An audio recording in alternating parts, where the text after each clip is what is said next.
afternoon, baseball fans. This is Mel Allen with Red Barber, greeting you for the Gillette Safety Razor Company, maker of world-famous Gillette razors, blades, and shaving creams. Fans, for the tops in sports, tune in Gillette's Cavalcade of Sports the year around. Every Friday night, Gillette telecasts the major boxing event of the week. And as they occur, leading events of turf, diamond, and gridiron for your entertainment. The final game of the 1952 World Series. And I know that you're anxious to know the official identities of the starting pitchers. And so quickly we go right down to the playing field and show you, as you would expect, right-hander Joe Black of the Brooklyn Dodgers, as previously announced by Chuck Gresson, making his third appearance in this series as a starting pitcher. He's won one and lost one. And for the Yankees, the issue is no longer in doubt. It's going to be left-hander Eddie Lopat. So that manager Casey Stengel, hard-pressed for a starting pitcher for today as a result of having to bring in Allie Reynolds yesterday in relief, said he had to sleep on it, and then he came up with the Lopat today. Eddie with 3 days rest, coming in to pitch against a Dodger lineup which is predominantly filled with right-hand batters. The Dodgers have not had too much trouble with left-hand pitchers, particularly here at Ebbets Field. But Casey Stengel had to come up with somebody, and it's Eddie Lopat on the mound. Eddie lost his first World Series game when he opened the series at the Yankee Stadium last Friday. So we'll see what's going to happen in this final game of the World Series, one of the most dramatic ever played. And by the way, before we go into the batting orders and other pertinent data concerning today's finale, let me remind you people that every fall, careless hunters cause disastrous forest fires, ruining millions of feet of precious lumber, bringing death to game and fish. Now, if you're planning to hunt this year, paste these simple rules in your hat, will you? Number 1, crush out cigarette, cigar, and pipe ashes. Number 2, break matches in 2 after using. Number 3, drown all campfires, then stir and drown again. 4, find out the law before using fire. Remember, only you can prevent forest fires. Well, ladies and gentlemen, it would be most difficult to describe this series in so many words. Simply say that what has happened so far, regardless of what happens today, this series will go down as one of the greatest and most dramatic of all time. This is the 49th. This is the first 7-game series since these same 2 clubs, with largely different personnel, of course, battled down to the wire in 1947, the Yankees winning the final game to establish themselves as world champions. The Dodgers, who have been, since day before yesterday, on the brink of their first world's title, this is their 6th series, the Yankees' 19th, are hopeful today of coming back to get it. The series has bounced back and forth. The Dodgers won the first game, the Yankees the second. The Dodgers the third, the Yankees the fourth. The Dodgers the fifth, the Yankees the sixth. But there's no comeback from today. And the way these 2 teams have battled has been a joy to behold. Thrilling all the way. And as most of the baseball observers have put it, regardless of who wins or who loses today, it's simply unfortunate that one of these 2 battling ball clubs has to go down to defeat. And that the team that loses certainly will not be disgraced, and the team that wins can be as proud as punch over having turned in a wonderful job. And so the batting orders for the New York Yankees. Leading off and playing third base, Gil McDougald. Hitting second, Phil Rizzuto. Shortstop. Batting third, Mickey Mantle. Center field. In the cleanup spot, Johnny Mize, first base. Hitting fifth, Yogi Berra, catching. Hitting sixth, Gene Woodling, left field. Batting seventh, Herb Noren, right field. Hitting eighth, Billy Martin, second base. In the ninth spot on the order, Eddie Lopat pitching. And now Miss Gladys Gooding at the organ, playing and singing our national anthem.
Eddie Lopat, having made one previous start in the series, was charged with the defeat. As we have now concluded giving you the Yankee batting order. Now for the Dodgers. Leading off and playing third base, Billy Cox. Hitting second, Pee Wee Reese. Shortstop. Hitting third, and sensationally, Duke Snyder, center field. In the cleanup spot, Jackie Robinson, second base. And you're now looking into the Dodger dugout, and number 42 there with his hands in his hips happens to be Jackie Robinson. Batting fifth, Roy Campanella. Catching. Hitting sixth, as the Dodgers have revamped their batting order for the left-handed slants of Eddie Lopat. Gil Hodges, first base. Batting seventh, George Shuba, left field. Andy Papko, as you know, pulled a muscle 2 days ago and is available only for pinch hitting purposes.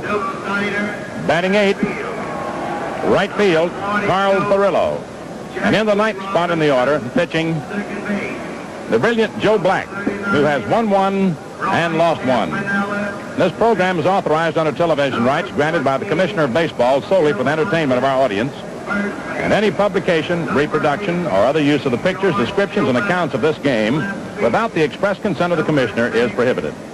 Any commercial or other use of the program, such as by charging admission for its showing, is similarly prohibited without the express authority of the Commissioner. Now the umpires come to the plate. Out in front are, reading from left to right, Bill McKinley, Larry Getz. Getz has his behind the plate paraphernalia. Then, reading from left to right, Dusty Boggess, Jim Honeychick, and in behind, Art Passarella and Dave Pinelli. They will be aligned in this fashion. Getz at the plate, McKinley at first, Pinelli at second, Passarella third. We'll give you the foul line umpires in a moment, make certain just where they're going to be. You may be interested in the fact that this is the 12th time in 49 World Series that the Classic has gone the limit of 7 games. Of course, there was a time, you remember, when they used to play best 5 out of 9. Prior to the 7-game limit, when it was necessary to win 5 out of 9, the series went to 8 games 4 times. Now, in the 11 previous series that have gone the 7-game limit, the National League teams have won 7 of them. If you decide to put any faith in previous happenings.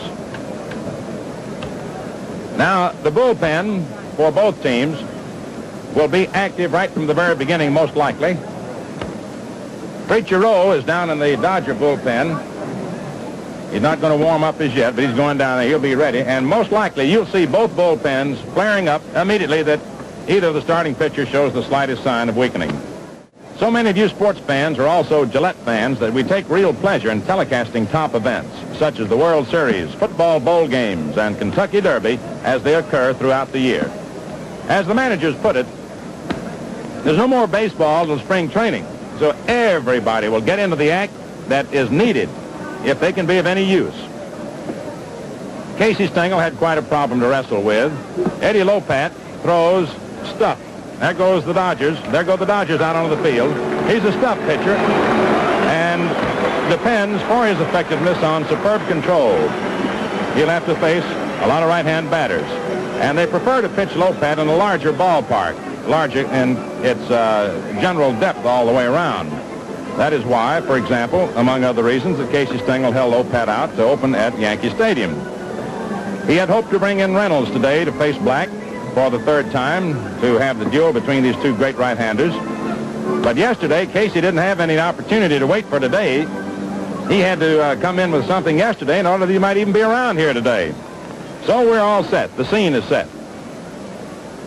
Whether or not we can pack any more drama into this World Series than already has been injected into it, I don't know. Whether or not people who've been watching it both here and at home have any reserve strength left to take any more of the excitement, we don't know. But in any case, we certainly hope so. There goes Joe Black out to the mound, a brilliant right-hander, and moving into the Gillette microphone, a brilliant broadcaster, the old redhead, Red Barber. Thank you very much, Mel. Now you're seeing the starting Brooklyn battery. Joe Black coming back for the third time. First time since Frank Shea in '47 has a rookie started 3 games in the World Series. Campanella back at the plate. Gil Hodges is at first base. Second baseman, Jackie Robinson. At short is Captain Pee Wee Reese. Third baseman is the hands, Billy Cox. Out in left field, we have George Schuber. Center fielder is Duke Snyder. And the right fielder, Carl Ferrello. Campanella back at the plate. And McDougal getting ready to be the first hitter for New York. Black on the mound. He's 1-1 in this series. One beating Reynolds in the opening game, and then lost to Reynolds. He only gave up 1 run, but still he got beat because that was when Reynolds pitched a shutout.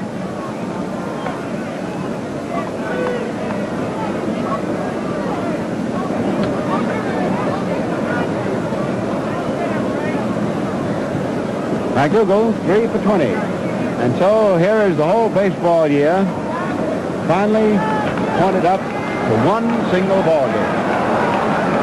This is it, as far as we go.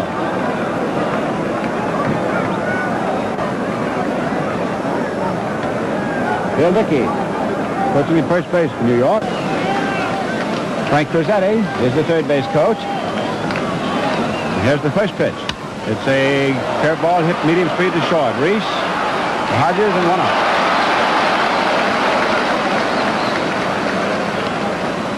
One away. Batting in number 2 position, number 10. Well, the little shortstop for the Yankees, Rizzuto, who is 3 for 23 getting in. We have 1 out, no score, and the ball game has begun.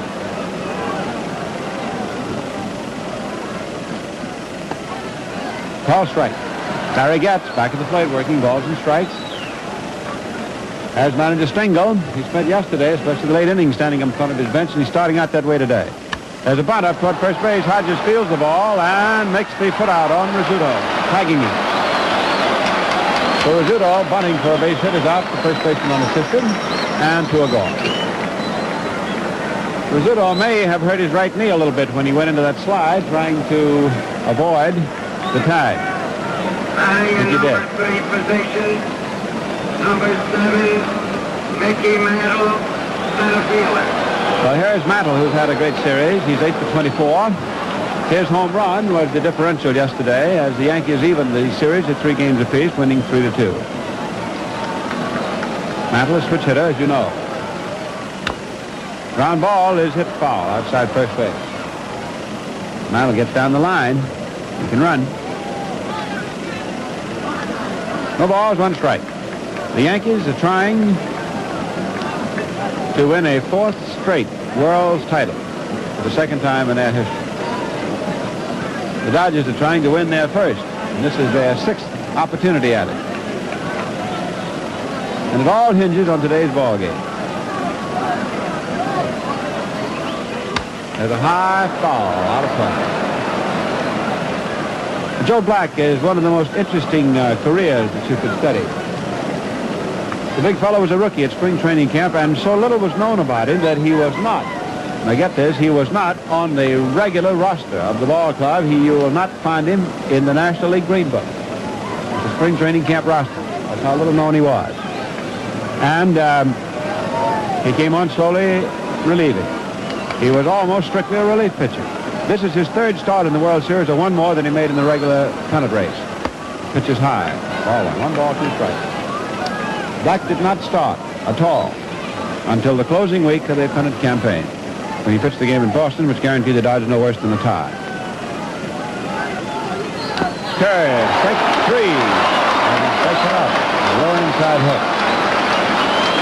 So, nothing across. And in the middle of the first inning, the score is the Yankees nothing, the Dodgers nothing.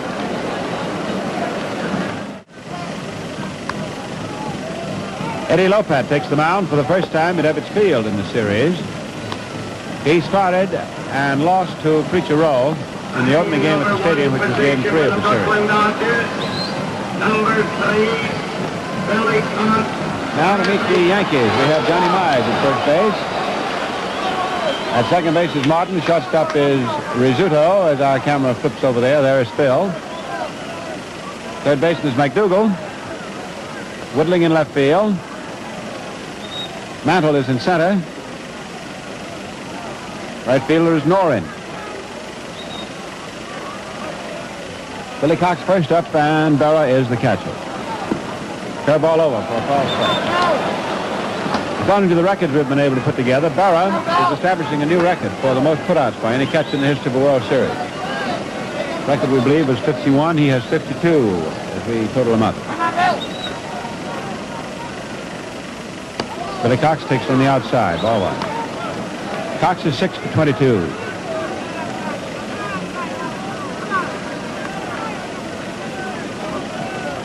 The Yankees went down before Joe Black, 1-2-3, so we have no score. There was a screwball that broke in there, and it is a ball, 2 strikes. Jake Pitler coaching at first base for Brooklyn. Manager Charlie Dressen coaching at third. Here we go, last of the first inning, and everything is up for grabs. World's title, winner's share of the purse, all the prestige and fame and acclaim. A whole year's work. Cox punches it foul on the lower first base stand.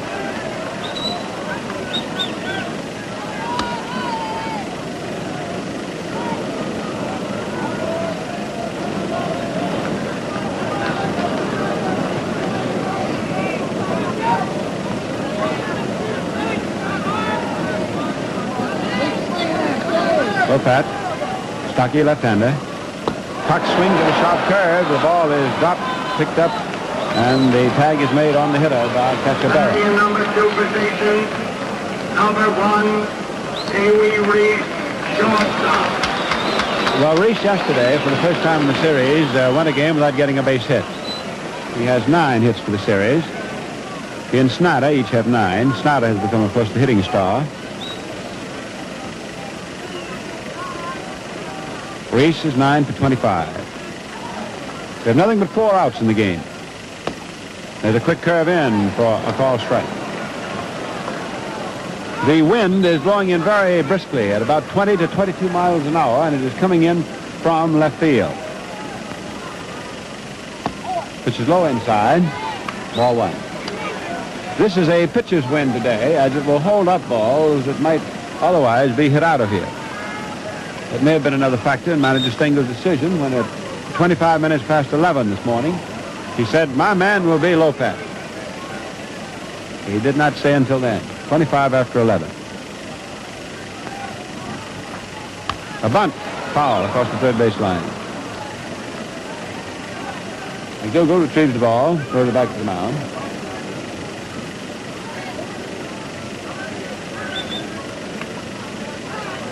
To say who's in the bullpen? Everybody. Waiting on deck is Duke Snyder, who has driven in the last 6 Brooklyn runs.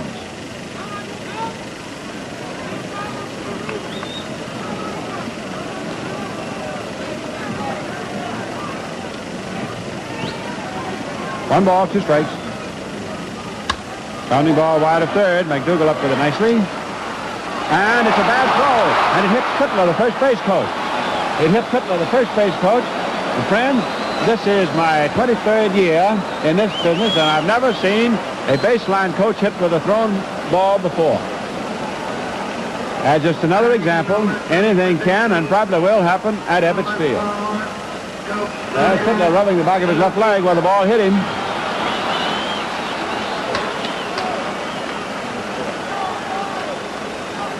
McDougall is charged with the error on his throw.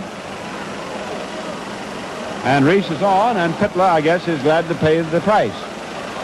He was hit with a throw. But now it's Snyder.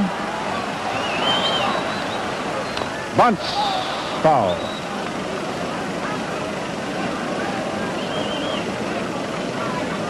The Yankees have now committed 7 errors in the series, and that is the third one for McDougall, third baseman.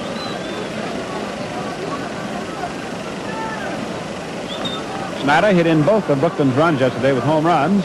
And as Mel told you, he tied a Gary Ruth record for most home runs in the series by a batter with 4. He's the third fellow in World Series history to hit 4 home runs. There's Lopat on the mound. Snyder is the new World Series holder of total bases without anything happening today. Swings and grounds it foul. Every base hit that he gets will add to his record for hitting for the most total bases. His total bases now are 23. Nobody has ever hit that many total bases before in a fall classic.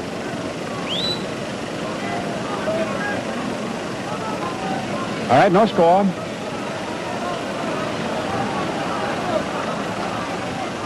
Curve blow outside.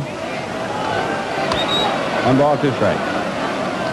In the regular season, Charlie Dresden would drop Snyder down into the second portion of the batting order when the opposition started the left-hander. There's a superimposition covering the runner at first, Reese, who led the National League in stolen bases, so you have to watch him, especially when he looks innocent. Strike 3, a curve that Snyder could not check his swing on, and Lopez legs him out.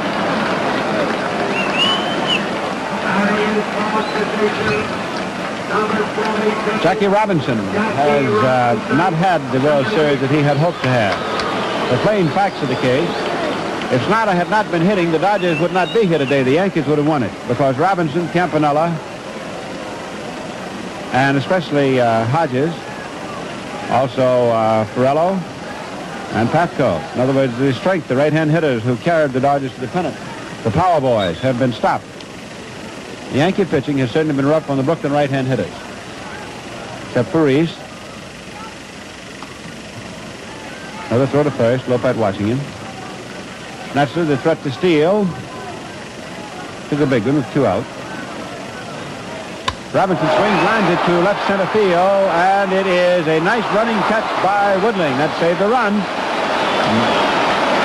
Wayne Woodling went over. Robinson teed off on the ball. It was a hot line drive, but Woodling pulled it down. Nice running catch. No runs, no hits, and 1 error for the Yankees, and for the Dodgers, no runs, no hits, and no errors. Joe Black walking out to the mound for the second inning. Let's go back to Black's work, if you don't mind. Opening day, he gave up 2 runs, 6 hits, walked 2, and struck out 6, and was the winning pitcher. Reynolds was charged with the defeat. Black then came back in game 4 and again was pitted against Reynolds. Black pitched even better, but so did Reynolds. Black giving up 1 run and 3 hits. A second run was knocked in off of his replacement in the final inning, Rutherford. But Reynolds simply shut out the Dodgers, and Black went crashing down to a defeat, and he and Reynolds became locked at 1-1. They may be pitted again against each other before this series is over today. In fact, Reynolds was to have been the starting pitcher today until Stengel had to relieve with him in the 8th inning yesterday. Okay, here is Johnny Mize. Big fella is 4 for 12, leading off the second inning. To be followed by Barrow, then by Woodling. No score.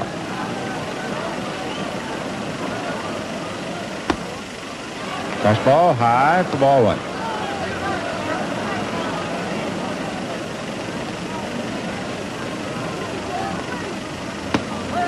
Go outside, ball two.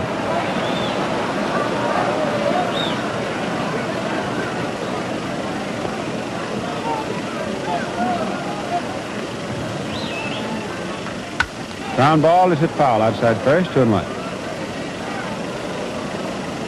I do not think that baseball has a parallel for the story of Joe Black this year. A complete unknown, holding together a very wobbly mound staff. Dresden got decisions out of some 17 different pitchers. Black was his top winner, his relief man with 15. I don't think a team ever had such a lack of a pitching staff and got into a World Series. My swing of the ball drilled, foul. Out of here but foul, and it is 2-2. When you realize Black was so unknown that he did not even appear in his own league's spring training book at the start of the year, and now winds up at the end of his rookie year, having won one game in the series, lost a tough one in which he only gave up one run, and is now trying to pitch his team to a world's title against the defending world champions. Mize fouls it down off of his feet. Foul ball. 2 balls, 2 strikes.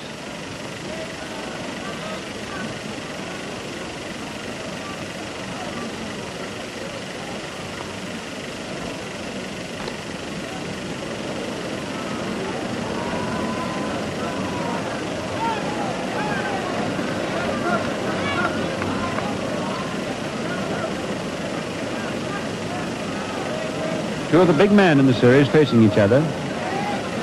Mize, who's laid in some crushing licks.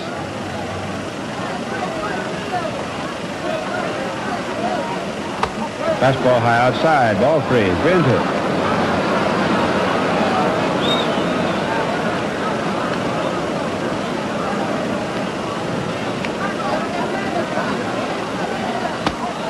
Ball 4. And the Yankees have their first baseman, Johnny Mize.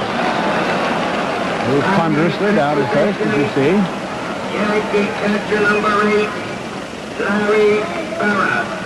Now we have the Yogi stepping in. Barra playing, despite that bruise, tip of the left index finger. Barra is 6'4", 24.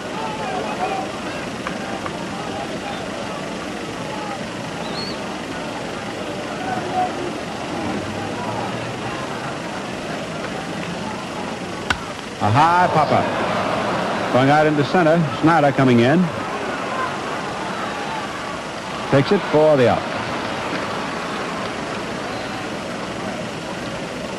Mel just was keeping tabs, and he said that just now Joe Black used more pitches in pitching to Mize than in pitching to all 3 of the Yankees in the first inning.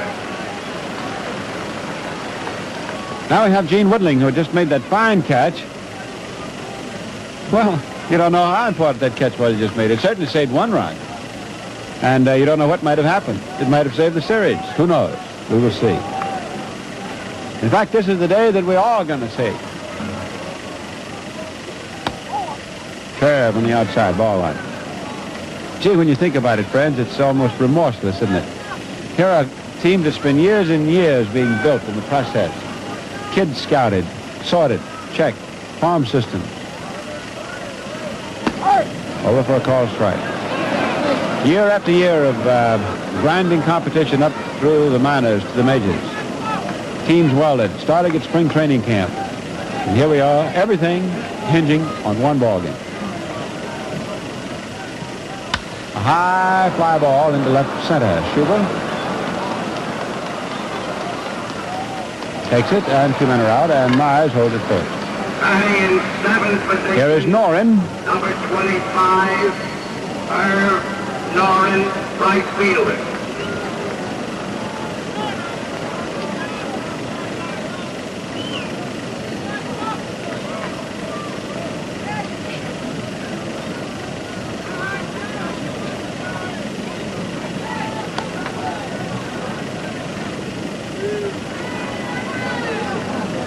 Noren so far has had 3 for 8. Started the first game and started again yesterday and starting today.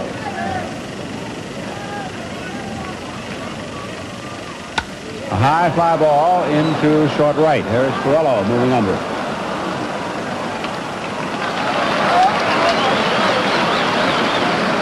One and a half innings have gone. And at the middle of the second inning, the score remains the Yankees nothing, the Dodgers nothing.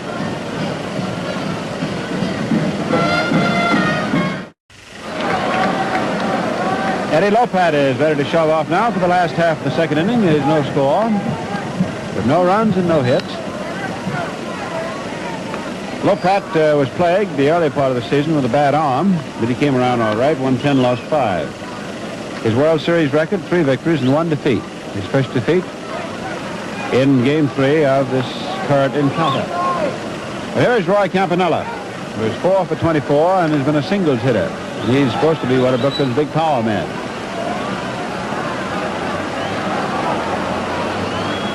There's a trickle ball back to the mound and no power there. 1 out. He hit a screwball right off the end of his bat. Batting in 6th position, number 14, Gil Hodges. And Gil Hodges is now becoming quite a sentimental favorite. The big guy has not a hit, 0 for 17. If he fails to hit today, he will have achieved a uniqueness which will be bitter. No man has ever played 7 World Series games as a regular and failed to get a hit. We don't like to mention that sort of a record possibility, but yet there it is. Gil has been in the midst of his worst batting slump in his whole life.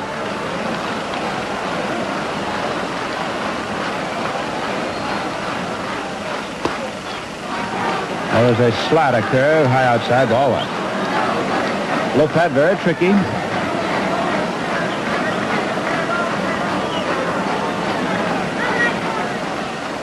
I just fouled this one off the end of the bat.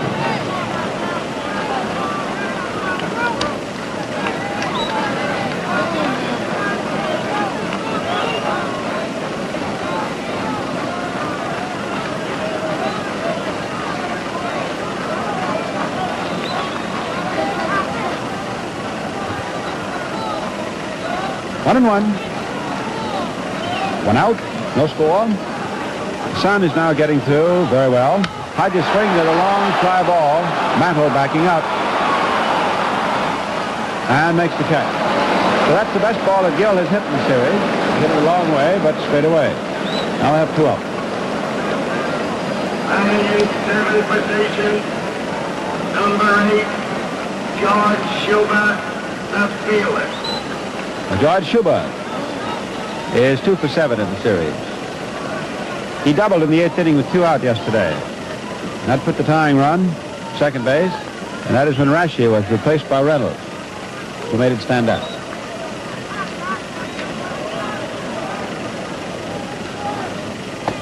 Curve swung on and missed. And when you think back, but for Schubert's double with 2 out in the 8th inning yesterday, Reynolds might not have been called on yesterday. Might be the starting pitcher today, and Lopat might be in the bullpen. Schubert nubs it foul off the end of the bat. Strike 2. No score. And this has been a series that has just pulled out all the stops. What else do you want to see that you haven't seen already?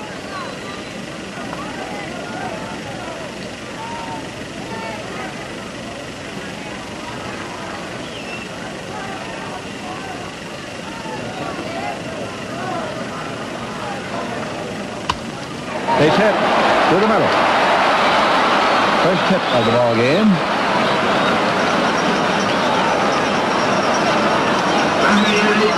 Miles holds first against Schubert.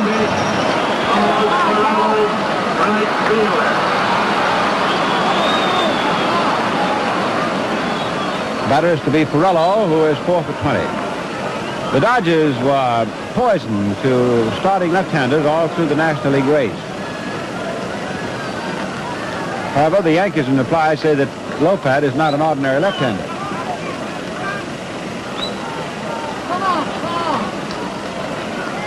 Game 7, second inning, 2 out. Runner at first and no score. Ground ball. Fair, right over third base. The throw to first. In time, throws out. Keeps on going to right field. No runs, 1 hit.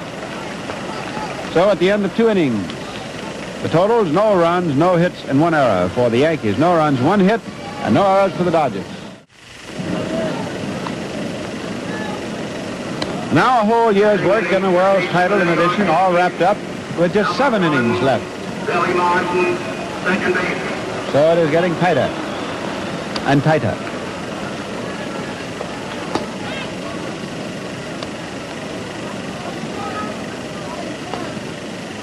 I know that Walter O'Malley, the president of the Dodgers, he's been walking around practically talking to himself.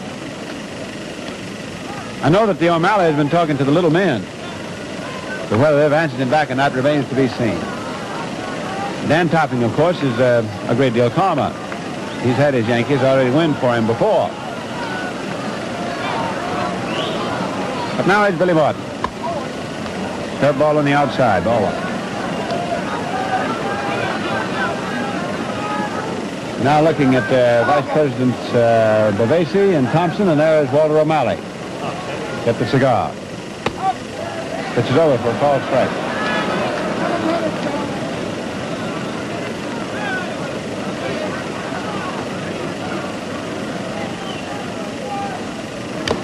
Foul tip. 1-2.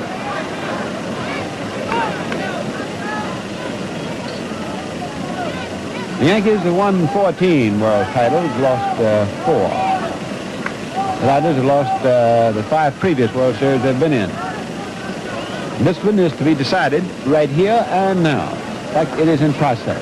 Your friends at Gillette, very happy to telecast it for you. No score. 1 ball, 2 strikes. A high fly ball that Snyder comes in. Under. Remember, the wind is blowing in. It is holding up these fly balls. Batting in ninth position. 1 out, and now the pitcher for New York, Number 30, Eddie Lopez. Lopez. Lopez has 1 hit and knocked in a run with it.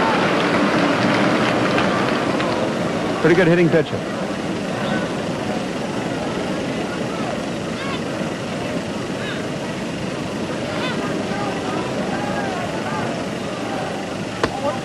Curve outside. All 1. You're looking down now toward the Yankee box. There's a ground ball that is hit up toward first base. We'll get that picture for you again. Hodges making the put out unassisted at first, and we have 2 gone. For the Yankees, the gentleman at the left in the light hat is Del Webb. The camera moved just back of him a little bit. You will see, let's move the camera just a little back to the left. Down and to the left. Bareheaded, there is Dan Topping. Just raised his right hand. And George Weiss is sitting to your extreme right. The camera will come down to the right just a second. There's George Weiss. Then you move on down 2, and was the commissioner, Ford C. Frick.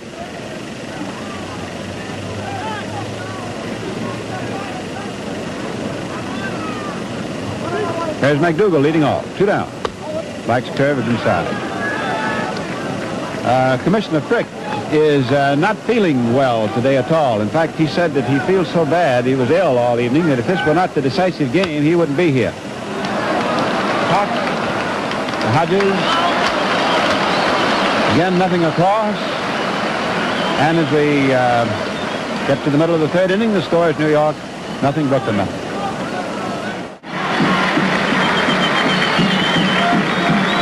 Eddie Lopez on the mound. Black has gone 0 for 4 as a batter.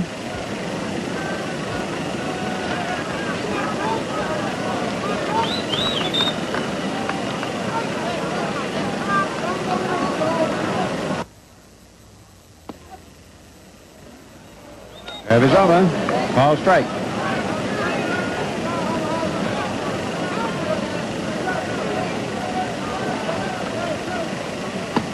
Swings at a screwball on the outside. Strike 2. This ball game is moving as briskly along as the breeze that we have blowing in from behind left and center field. It is 1/2 hour old. It swings and misses, strike 3. So Lopat moves down the Brooklyn batting list of 9. The Dodgers have had 45 batters struck out. The record of hitters struck out, the Cubs set it in 45 in a 7-game series, and they had 48 men go down on whips. The sun is through. The afternoon is a lot nicer than the morning appeared. It was cloudy and cold all morning. Here's Billy Cox. Pounding ball to third. McDougal demise. Then we have 2 out. No score. This ball game in this series just as tight as a brand new pair of shoes on a rainy day. Boy, that's tight.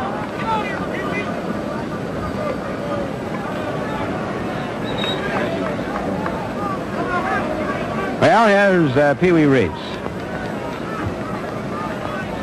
He's the veteran of the Dodgers. He goes back to 1940 with this club. It's a curve over. Since Brooklyn has become a power in the National League, there have been 3 head men dominant. First Larry MacPhail, then Branch Rickey, and now Walter O'Malley. Which is low, ball 1. Reese has played through all 3 of those administrations.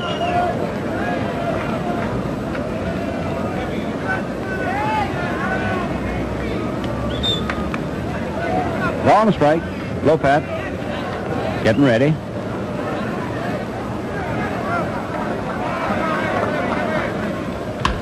Reese hits a high fly ball into right center. Noren goes back. Throws it down. The ball game is slightly more than a half an hour old, and it is now 1/3 done, unless we run into extra innings. And who'd be surprised at that, huh? They're playing for it. This is the sweepstakes. At the end of 3, no runs, no hits, and 1 error for New York. A throwing error on the infield. No runs, 1 hit, single by Schuber, and no errors for the Dodgers. And the Gillette Safety Razor Company is mighty happy to bring you these telecasts.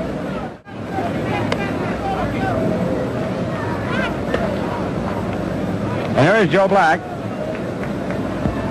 Come what may, he has written a vivid chapter in the baseball book. First of all, without him, the Dodgers wouldn't be in the World Series. And then in the series without him, they wouldn't be in this 7th game. I don't know what else there is to say.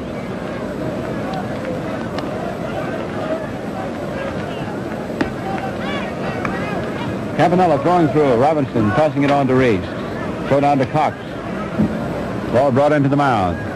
For the Yankees, they're number 2, 3, and 4 spots. Rizzuto, Mantle, and Myers. And this one today is opening innocently with tight pitching, as did the one yesterday. In fact, this one opening even quieter.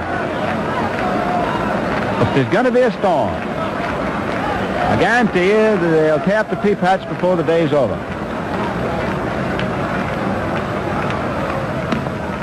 Curve low outside, ball 1.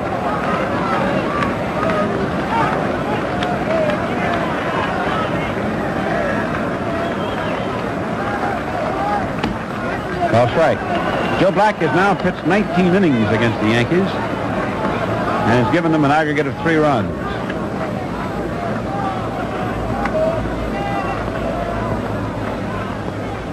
Terrible outside, ball 2.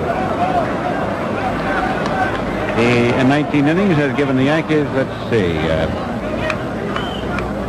9 hits.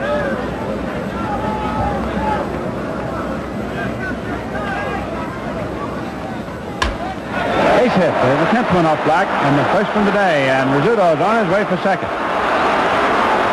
Silver retrieves the ball, it bounces back, and Little Phil, who had run out from under his cap, is at second with a double. Dave Finelli, umpire at second base, picks up the cap, flips it over, so Rizzuto opens with a double inside third, and the Yankees have a threat.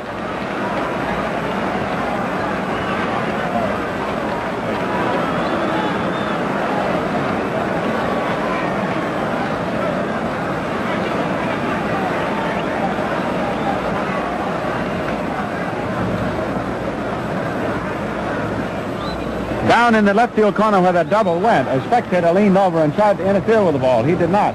But umpire Bodges got one of the park police to put him on duty, and the people down there have been warned not to interfere with the ball in play.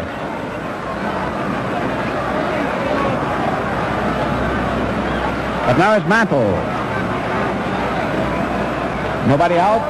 Rizzuto at second.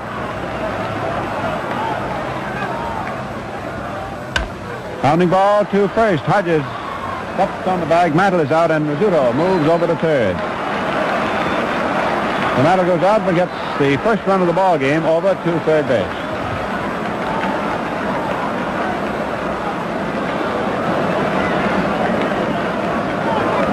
The batter is Johnny Mize. One gone.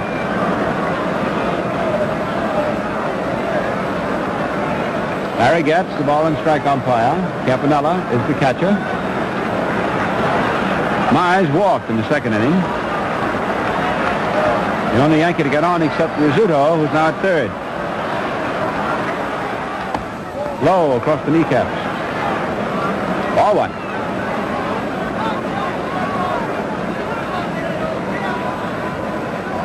Back shaking no. He's got his work cut out for him. Strike call. As you have noticed, Larry Getz of the National League staff is deliberate in his strike call back at the plate. He takes a good look at it. There's the line foul in the right field corner. Kicking down to the Brooklyn bullpen.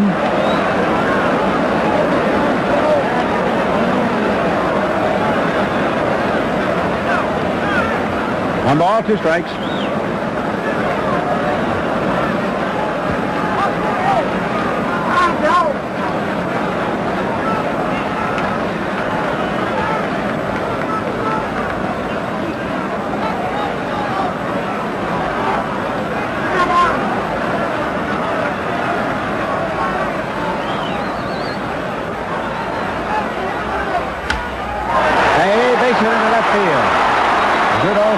And Mize drives him in, hitting an outside pitch into left field. He hit the ball right where it was pitched.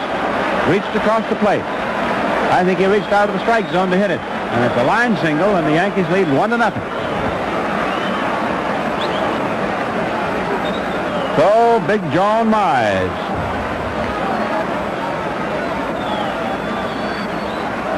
Ex-National Leaguer, now driven in 6 runs in the series.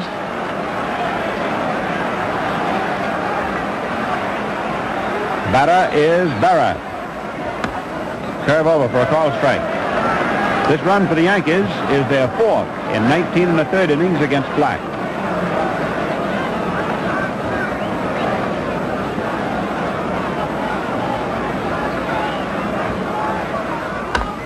Foul ball.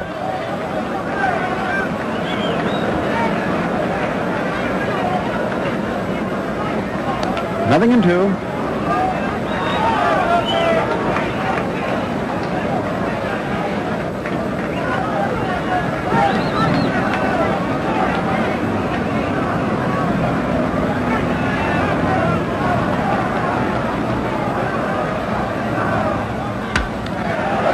Robinson, Reese, Hodges, double play. That is double play number 4 for the Dodgers in the series, and it's the 10th double play we've had all the way through. 4-6-3. The Yankees 1 run on 2 hits. And in the middle of the 4th inning, the score is New York 1, Brooklyn nothing.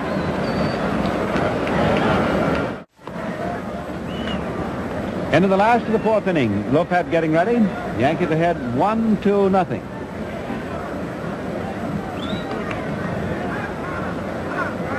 I guess you might say about the most unkind thing that the New York Giants, the bitterest enemies of the Dodgers, ever did to them, was to deal Johnny Mize to the Yankees. Mize hit the base hit that was pivotal in the 1949 series. Hit it off Branca, if you'll recall. Most people think that was the turning point. He's just driven in a run today. He's driven in 5 earlier runs. Now the batter is Snyder. Fastball in under the hands, ball 1. Snyder struck out, 1st inning. Yankees 1, Dodgers nothing. See those circles along the foul lines? That's for the fungo hitters before the ball game. There's a base knock, and Snyder adds to his record with a single. That gives him 10 hits for the series. That's not the record. He now has 24 total bases. No other player in the history of the World Series, no matter how many games it went, ever had more than 22. So Snyder puts the tying run at first as the Dodgers answer back.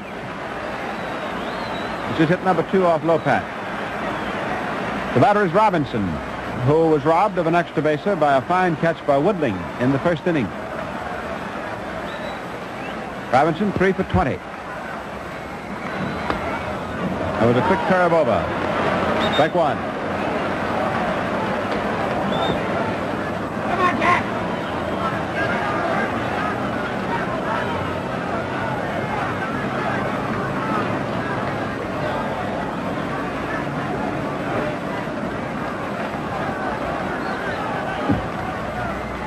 Bunt. Might be trouble. Might be trouble. They don't even throw it. Lopat doesn't even throw it. It's a bunt single.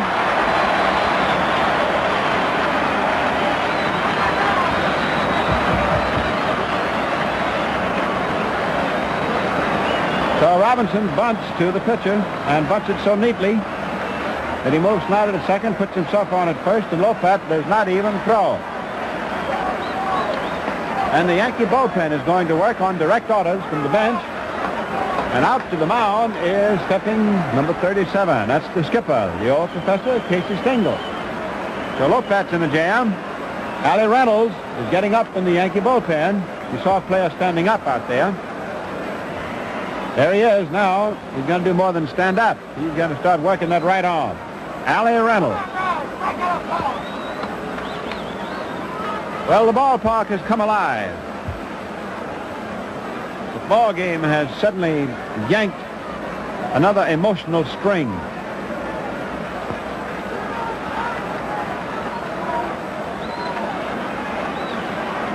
The Dodgers have two big right-hand hitters in the line against this left-hander Lopat, Campanella and Hodges. The Yankees are ahead 1-0. The Yankees have drawn first blood, and the Dodgers are trying to cut back.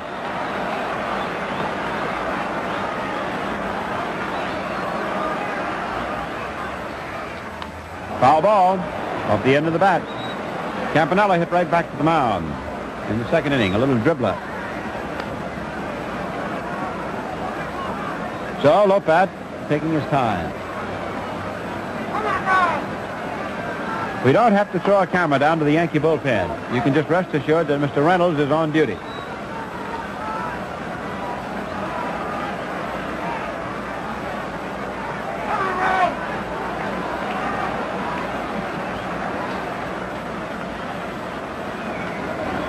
Campanella backed out, time called.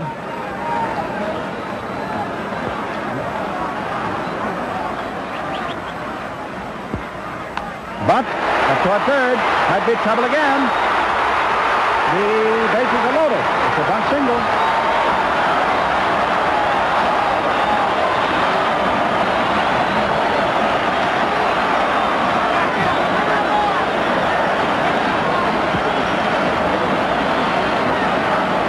So the Dodgers load the bases and set the stage for Gil Hodges.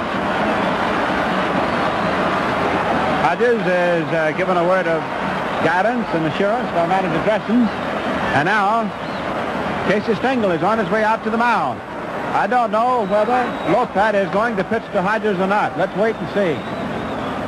Stengel, as you can see, is out there. 3 men are on. Single by Snyder and then 2 bunt singles by Robinson and Campanella respectively. Gil Hodges hit a long fly ball in the second inning, which Mantle caught. Hodges is 0 for 18 in the series. Now, just a moment. Stengel may be stalling for time. He's bringing in Allie Reynolds. Well, here comes the chief. What more do you want? He hasn't had too much opportunity to warm up, but here he comes.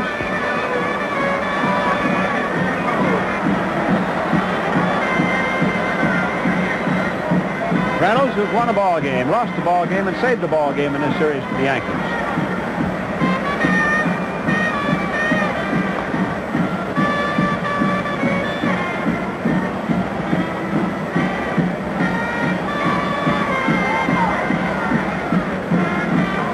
Tyler Dressen has come back and has talked to Hodges, and then he's going with him. Gill is his batter. So Reynolds will come on and throw, and Lopat has come out. Lopat cannot be the winning pitcher. He could be the losing pitcher, as he's responsible for these 3 base runners. And there's the Chief taking over, and Lopat taking lead.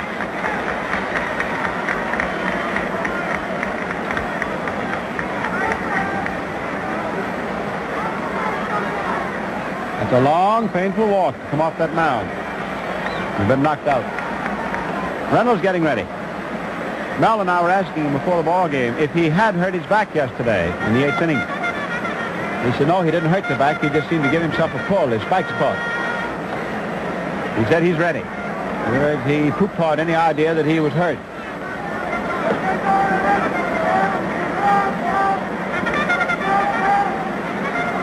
That's the head man of the Yankee pitching staff.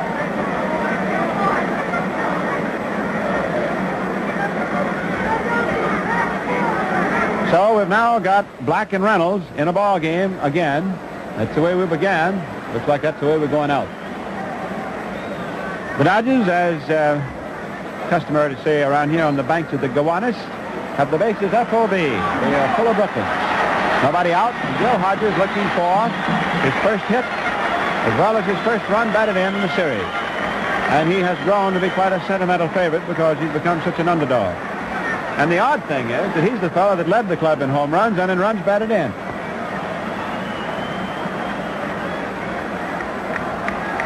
Okay. Just set loose, friends. Hold on to your hat, and here we go. Hodges is dug in. 3 men on, nobody out. The Yankees have the infield pulled in halfway.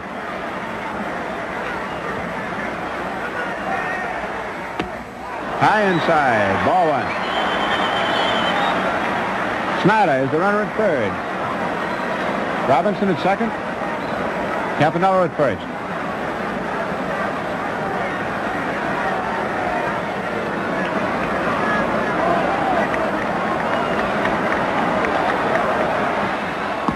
Ball 2. Now Reynolds is in the hole. 2 balls, no strikes.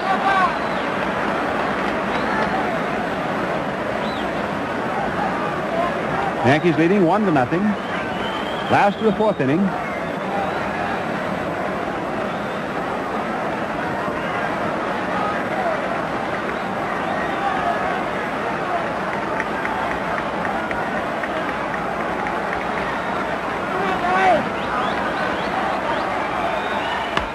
There's the ball drilled into left field. It is caught, but here comes Snyder toward the plate and scores the tying run. The ball gets away from Reynolds for the moment. Robinson goes over to third. So Hodges does not get a base hit, but he does knock in the tying run, and it's a brand new ball game at 1-1.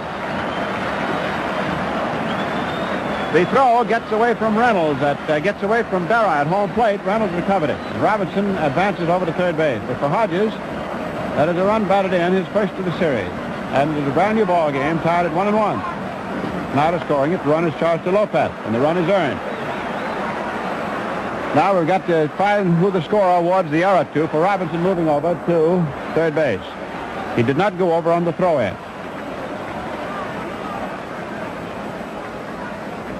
The batter is George Schuber.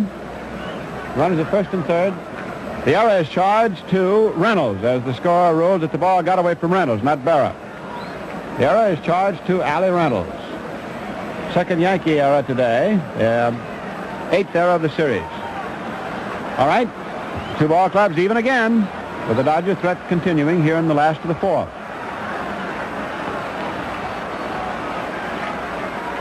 Robinson at third, Campanella at first.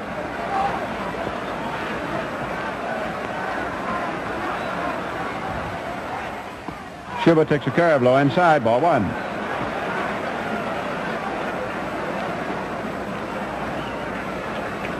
Schuber is 1 for 1 today. He is 3 for 8 so far in the series.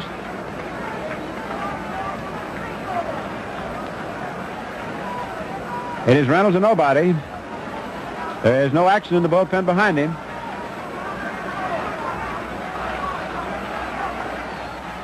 Curve blow inside, ball 2.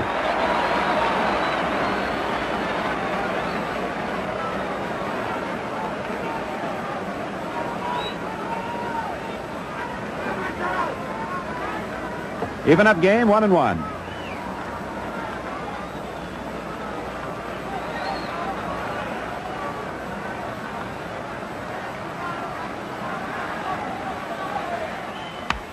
A high foul ball out of play.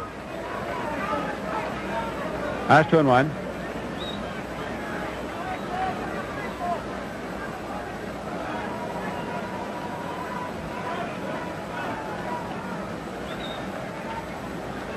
It's a real tough series, isn't it? Huh?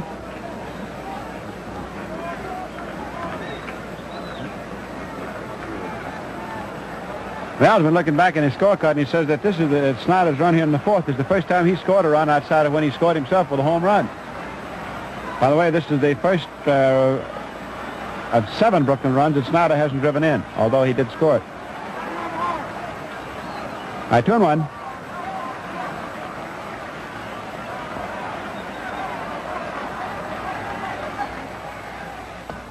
Slow curve is beautifully in. Call strike 2. Boy, the Chief just lobbed that one through there practically. He spun it off. All right, 2-2. I think Stengel brought in Reynolds just about where he wanted to. Didn't want to start him, but he wanted to get him in around the middle of the ball game. Well, he's got him in. This is inning 4. Strike 3. He let up. There was a change of pace, and Schuber is struck out. And now Robinson cannot be scored from third as the result of an out.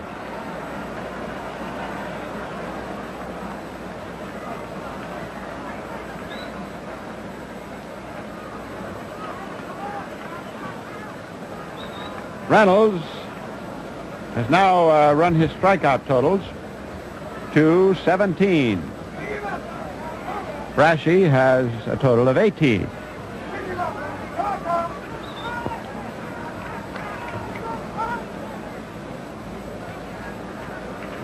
Well, that was a big out. And Reynolds really went to work on Schuber. He just tied him in a knot and turned him every way but loose. Carl Perello, 0 for 1, 4 for 21 this year.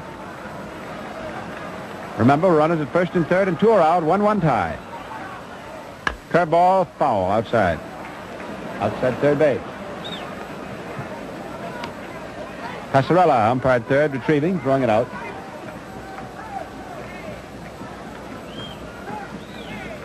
We'll begin to see the march now of the shadow of the stands out from home plate toward the mound.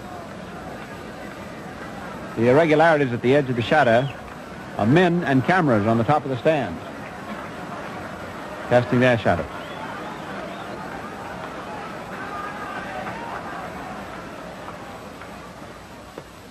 Low for ball 1. 1-1. The ball and strike count, 1-1. The runs in the game are 1-1. 2 men are out.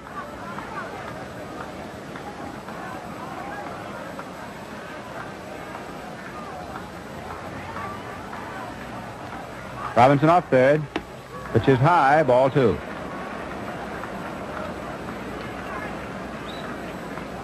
He's not going to groove one to Perello because he's got a base open at second and the pitcher coming up next. He'll try and make Carl hit, but it won't be a fat one.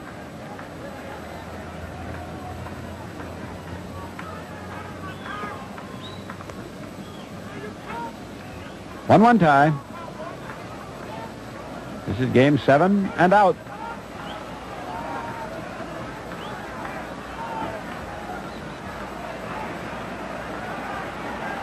Reynolds stepping off the mound. Robinson off third.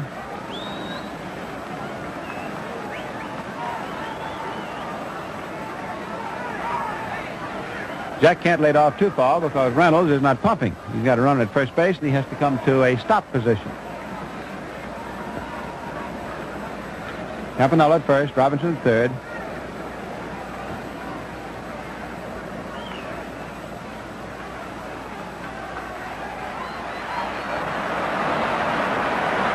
Reynolds steps off. Robinson gave him a bluff run over there.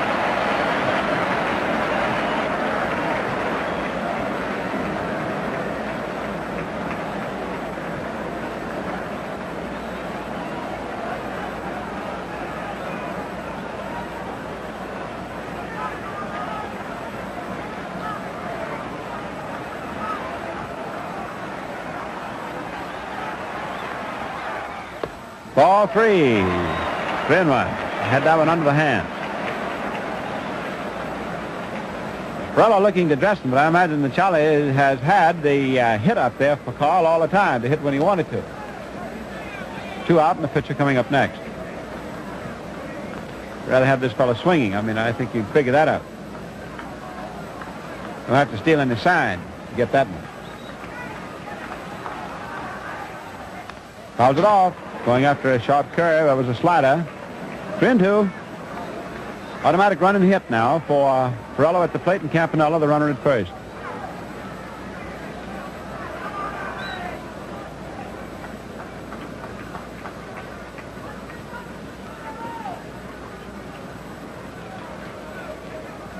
Long, long baseboard road for both of these clubs this year.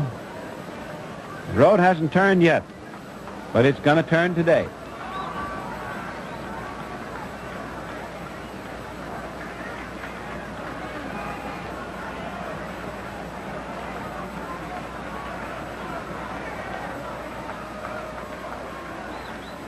Robinson dancing. Reynolds comes set.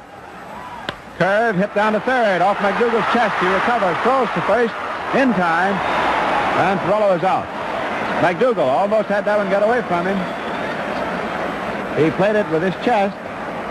And the Dodgers had the bases loaded and only got one man. So it is now Reynolds' ball game to win or lose. 1 run, 3 hits. And it is Reynolds and Black to win and lose it.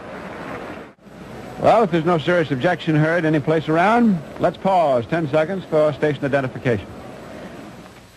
WNBT New York, Channel 4. Are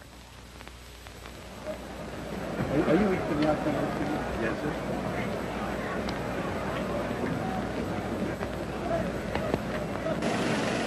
Joe Black. In fact, the way this is running, friend, is now 1-1. You need fewer and fewer words.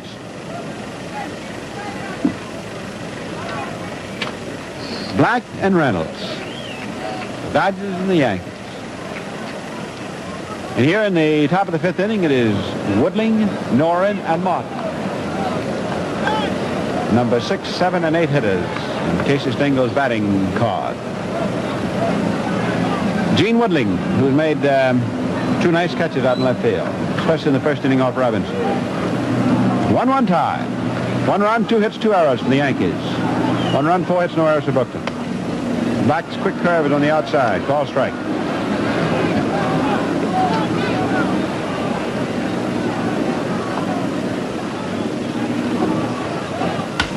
As the ball drilled out toward right field, it's gone. It's a home run for Woodling, his first in the series.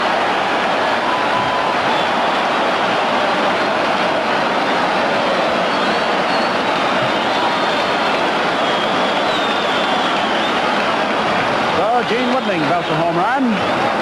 That gives the Yankees 9 home runs in the series. And we've had 15 home runs hit by both ball players. The record for a total number of home runs hit in the series is 9, which the Yankees hit in 4 games back in 28. So they've tied their record for total home runs in the series with 9. 2-1 New York, which is high, and it is ball 1 to Norris. Robinson coming over to talk to Black. There's Preacher Rowe, number 28, and Carl Erskine, number 17, down in the Brooklyn bullpen. Everybody is going to be used today. If there's any reason to get them in. Ball strike. 1-1. So the Yankees now for the second time. 1 run to the good. The Dodgers had that big opportunity just now. They got the bases loaded. But Reynolds choked them off with just 1 run. And that 1 run is immediately nullified on 1 swing by Gene Woodling. A high foul ball. No, it's fair. Up by third. Cox is under it. Makes the catch for the out. 1 away. Top of the 5th.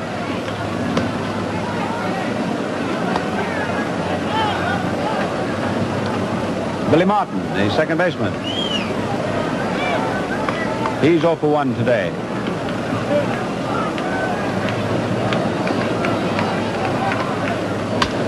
Lines it out in center field for a base hit. Snyder blocks the ball to be certain it doesn't go through him. Martin, after taking his turn, holds on. The throw coming into second. Single into center. This is hit number 4 for New York. And the applause is growing now for Allie Reynolds.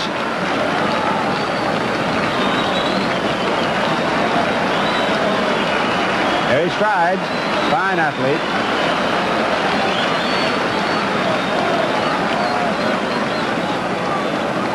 Won a game, lost a game in the series. And he and Black have shared their decisions against each other, and they're going to share this one against each other today. So the first was almost quick enough, but not quite. Martin just getting back. Black beat Reynolds in the first game. Reynolds beat Black in the 4th game. And now here they are, up for grabs in the 7th. Pitch is low outside. Ball 1. This is Reynolds' game to win and Black's game to win.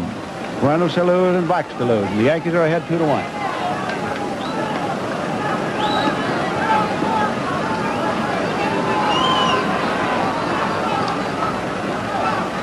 Martin stepping back on. Ball 1.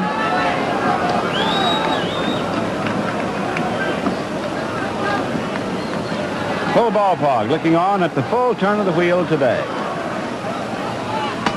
Third. 1-1.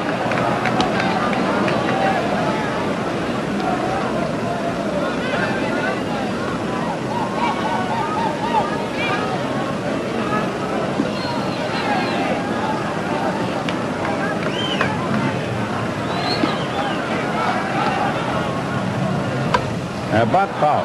Reynolds, as a batter, is 0 for 6 so far in the series. We told you that the Yankees with 9 home runs have tied their own record for most home runs hit in a series. In other words, the Yankees hit 9 in a 4-game series back in 28. And this sets a new record for a strictly 7-game series. Washington in 25 had hit 8 in that 7-game series.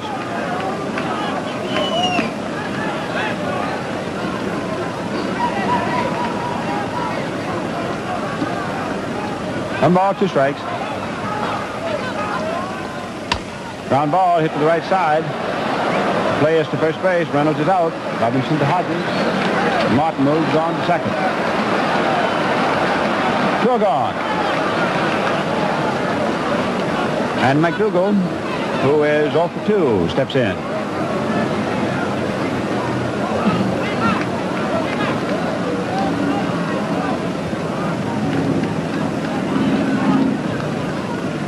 Steps out again. He wants to go for the rosin bag.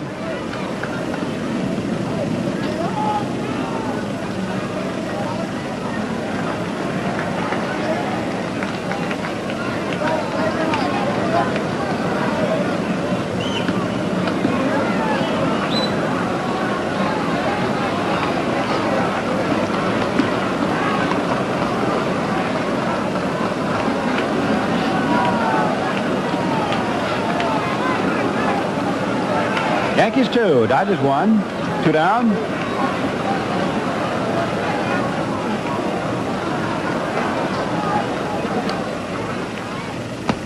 Curve is outside. Ball 1.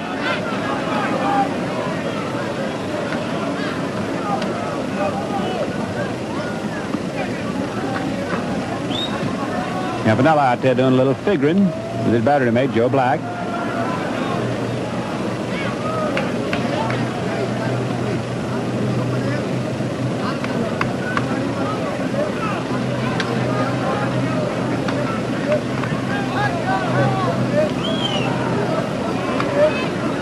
Left-hander is Preacher-O, 28. The right-hander, 17, is Erskine. They continued firing away in the Brooklyn bullpen. Black fires on the mound. Low outside. Ball 2.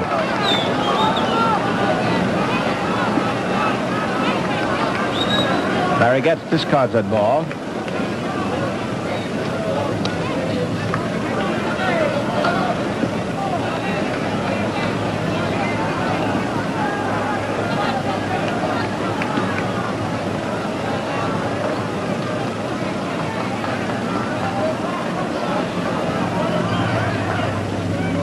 Curve fouled. 2-1.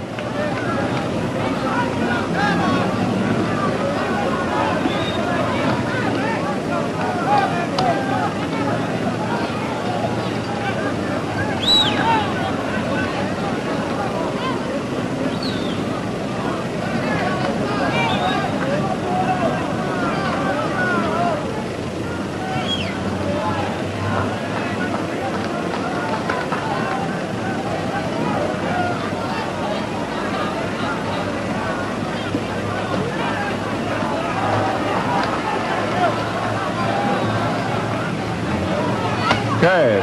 Strike 2.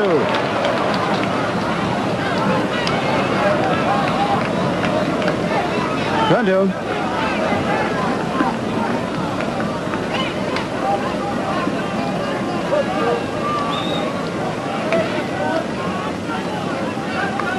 Two out.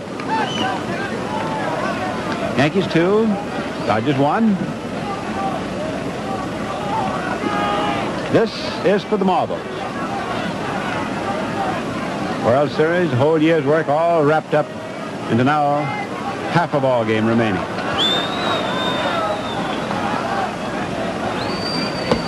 Ball 3, high outside. 3-2, first base open. Martin is your man at second base.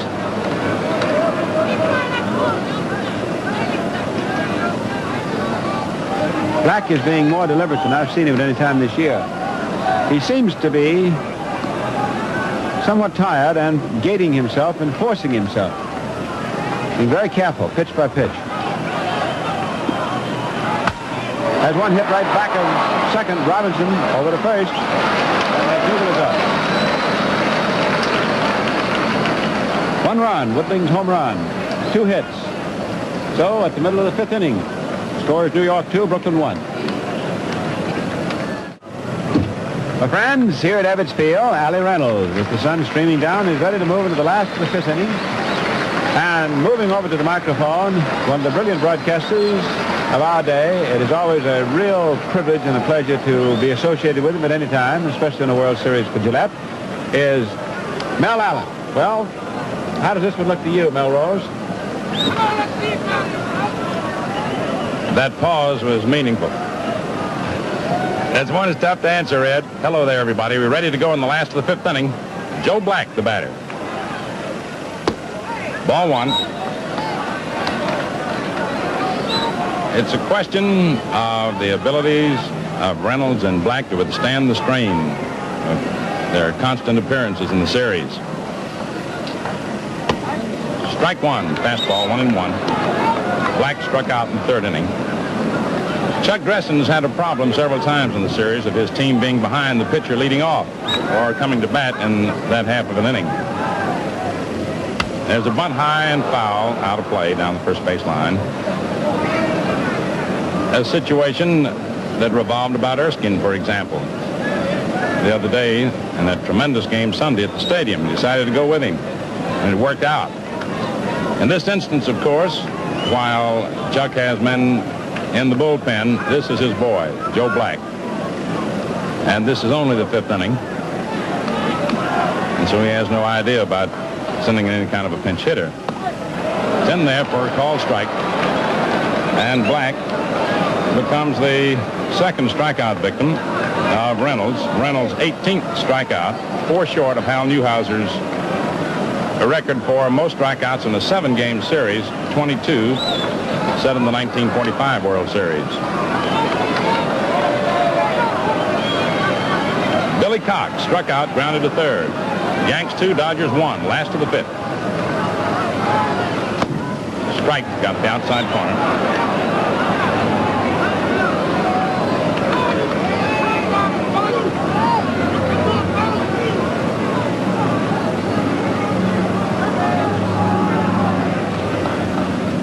Curve outside, ball 1, 1-1.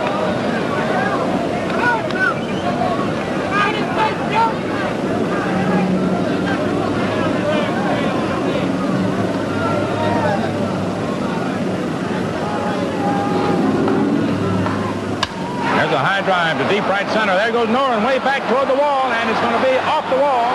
Cox is going for at least 2 bases. The throw in to Martin, and Cox holds it second with a double.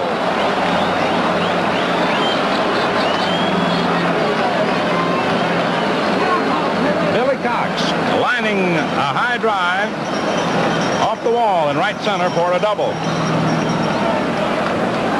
The first hit off Reynolds since he came in last inning. Cox's 7th hit in the series and his second double.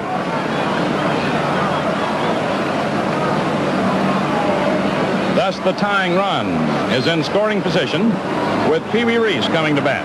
Safe on a throwing error in the first inning by Gil McDougall. Fly to right in the 3rd.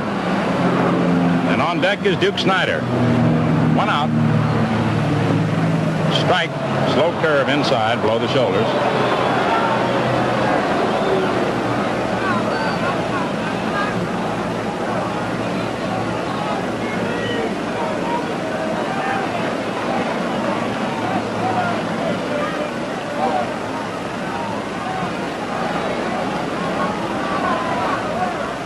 Foul ball out of play upstairs. Strike 2.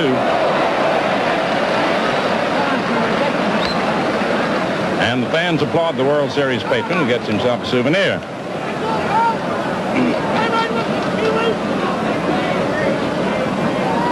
The Dodgers now have 5 hits to the Yankees 4.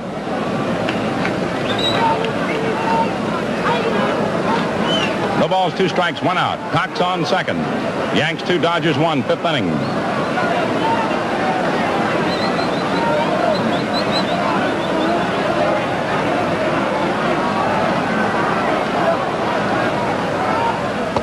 Outside, ball 1, 1-2.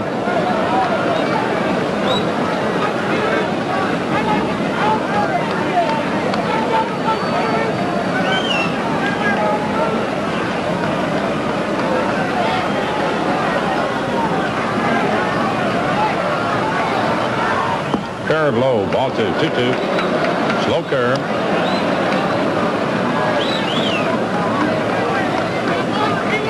Tension mounts with every pitch thrown.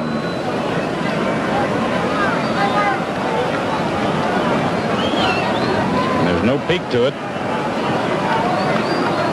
Cox on second, 1 out. 2 balls, 2 strikes. Yanks 2, Dodgers 1, last of the 5th. Alley taking too much time for Pee Wee. And the Dodger captain steps out on him.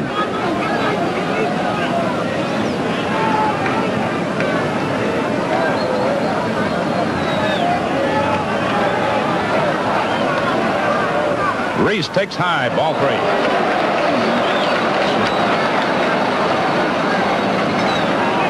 Reynolds was way out in front of him.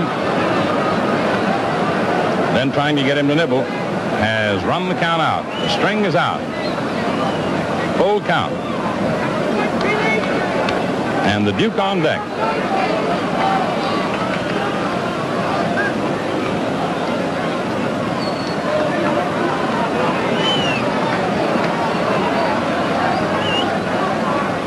With his lead away from second base. Reese swings and hits it to left field for a base hit.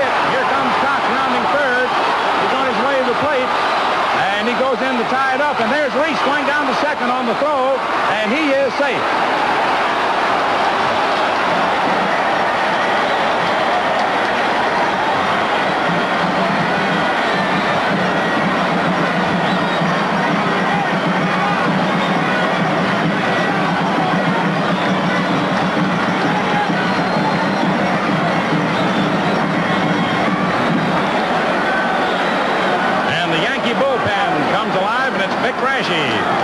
Starting to warm up as the Chief seems to be missing just a little bit today.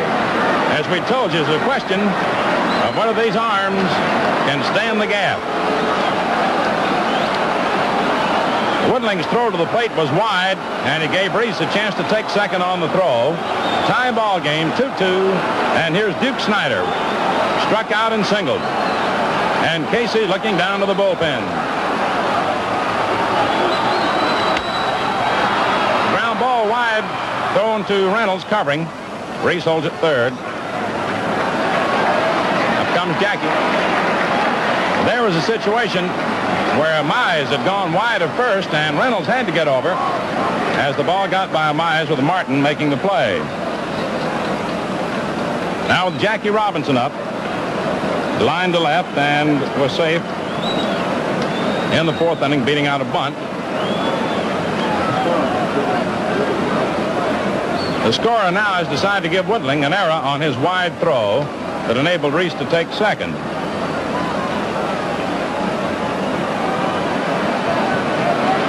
Which is the third error of the ball game for the Yankees. And now with a great base runner on third and a great bunter up, despite the fact that the 2 out, you can look for even a 2-out squeeze. You can look for anything right here. It's seldom that you'll see the 2-out squeeze, but you could look for it. Inside, ball 1.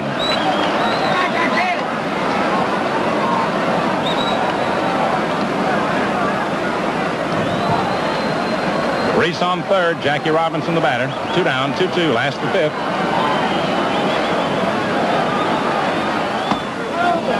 Ball 2, a little outside.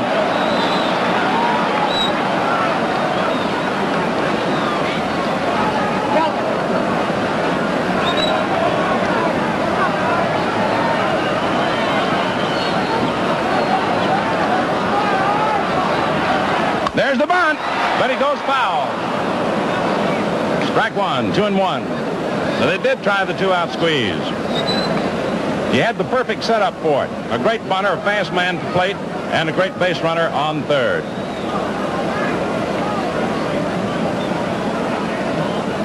Jackie Robinson asked Larry Getz to have a look at the ball. Reynolds hasn't heard them holler to him yet. Come on, Jack.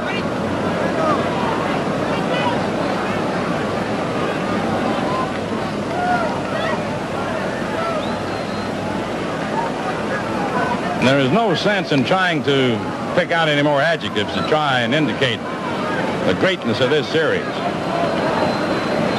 Just sit back and watch it.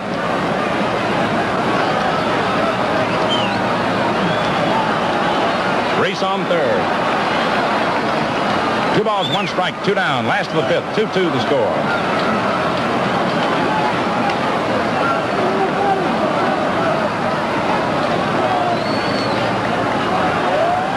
There's the line drive. Blair drives it through the 40 out.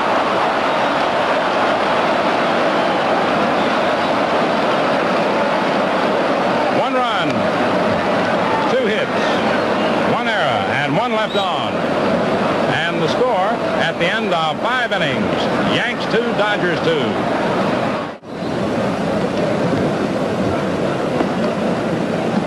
Ready now for the top of the 6th inning. Jackie Robinson got good wood on that last ball, as you saw. A screaming liner that Gil McDougall clutched.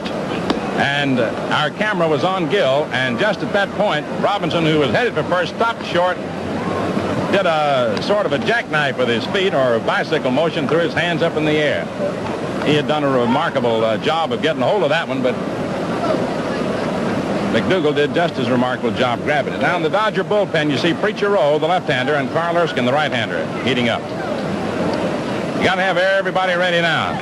There's no more baseball after this afternoon till spring training. So neither manager will hesitate in using everybody that they can possibly use to help them out. Your 5-inning totals. The Yankees 2 runs, 4 hits, 3 errors, 2 left on. The Dodgers 2 runs, 6 hits, no errors, and 5 men left on base. The scoring has gone along just like the series. First one team and then the other. Phil Rizzuto, the batter. It's a strike. Phil grounded to first and doubled to left. Vic Raschi, who was warming up for the Yankees, is now resting. There's a smash. Reese grabs it beautifully with a great backhand.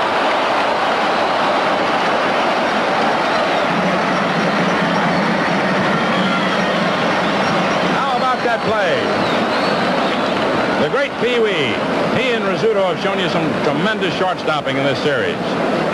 Pee Wee taking a base hit away from his shortstop rival with a tremendous backhand catch of the low liner. Mickey Mantle struck out and grounded to first.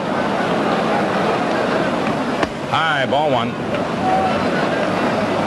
Yanks 2, Dodgers 2, 6th inning.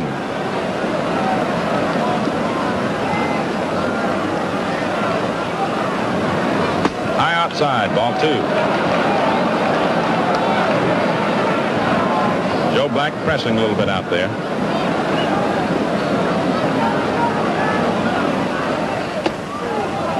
Inside, ball 3.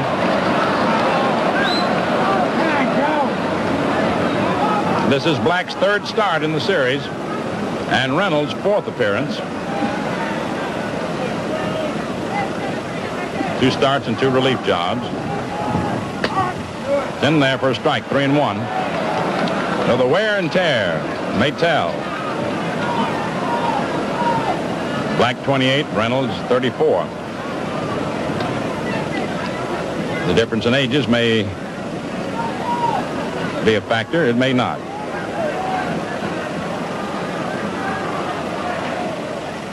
There's a fly ball out to right field. That ball is going. It is gone.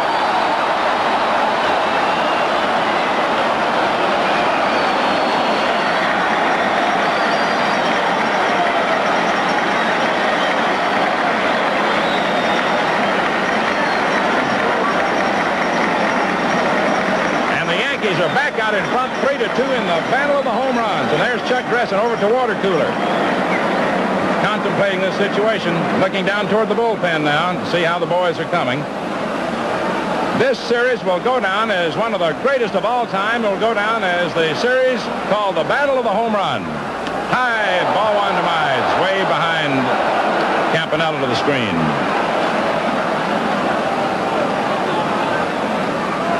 The Yankees now have had 10 home runs, breaking the record they set just a little while ago for a 7-game series.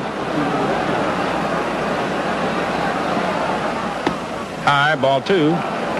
And as a matter of fact, it is a brand new record for any length series from 4 games on, because no team has ever hit as many as 10 home runs in a World Series, whether it be 4, 5, 6, or 7 games. Line drive to right field, in there for a base hit. Taking a hop by Perillo, throws to first base, but Mize is there. How about that? With a comparatively shallow right field, Mize lumbering down the line, and Perillo with that rifle arm cut loose to Hodges. It's been done before, throwing a runner out from right. And now Chuck Dressen is walking out to the mound. With Berra about to come up, we may have the Preacher, or we may have Erskine. From a standpoint of the hitter, a left-hand batter, you may have a left-hand pitcher. Or Chuck may decide to stick with Joe. We'll see. Only a magnificent play by Reese enabled Black to get the first hitter. And we're going to have, I believe, the Preacher. It's going to be the Preacher.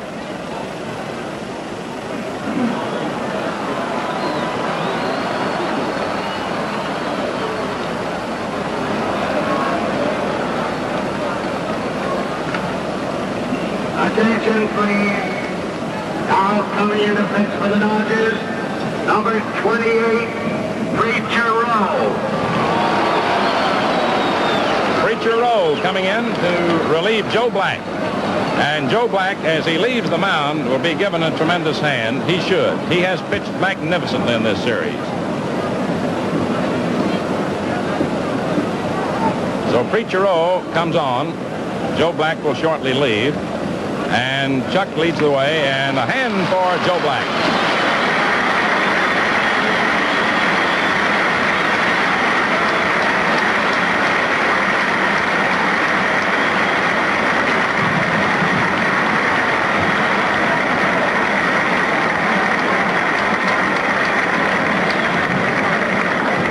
Right-hander who carried the Dodgers to their pennant and who pitched tremendously in this series, having made 2 starts and gone to the 6th inning today, and has pitched reasonably well today. But after all, this is the last game. You can't afford to take even one chance. So the preacher comes in. He relieved yesterday, and now Billy Lowe's, who started yesterday, has replaced Rowe in the Dodger bullpen. Number 17 is Carl Erskine, who was warming up along with the preacher. Preacher Rowe, who came in the ninth inning yesterday and performed so nobly.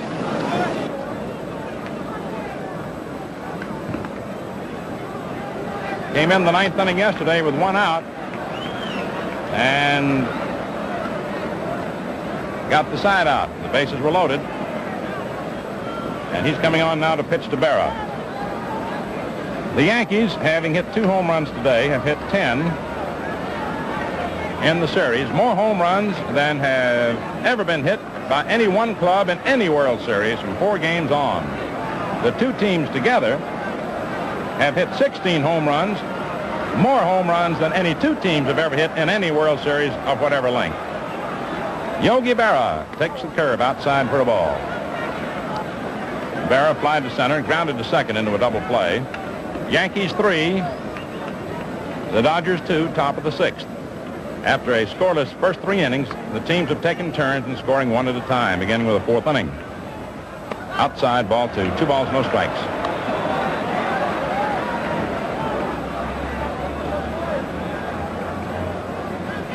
This is Rowe's 3rd appearance. Made 1 start and beat the Yankees over at the stadium last Friday. Altogether, he's worked a total of 9 innings, allowed 6 hits, 3 runs, walked 5, struck out 5. There's a strike, 2-1.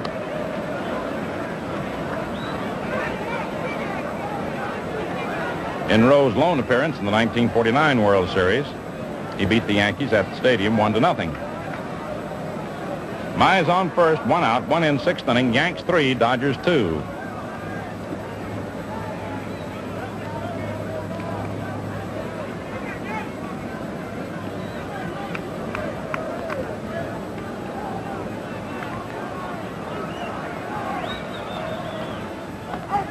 Strike 2 called, slow curve. Yogi says he didn't like it. Larry gets it. It looked good to him.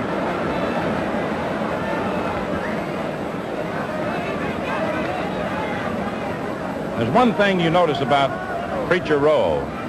He may start out behind you, but he'll come back and get even with you in the balls and strike counts for the most part. And then he'll take it from there.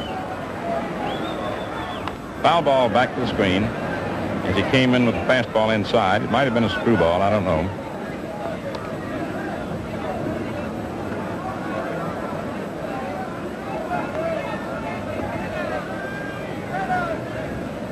Casey just came off the bench to holler at Crosetti about something. I don't know what it is.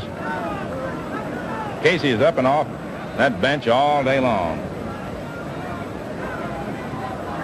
You sit down now, Case, and we'll go on from here. 2 balls, 2 strikes. Mize on first, 1 out. Ball 3, almost a wild one. Full count, sweeping curve. And as Red had occasion to tell you, having watched the Preacher all year and for several years, when something goes wrong with the delivery in the spot, he mutters to himself. He'll turn his back to the plate and walk around a little. He'll ball himself out. Full count on Berra, and with 1 out, we'll see whether or not Mize will be going. He's not particularly rapid, but we'll see. Playing it safe. Fouled off to the left of the plate.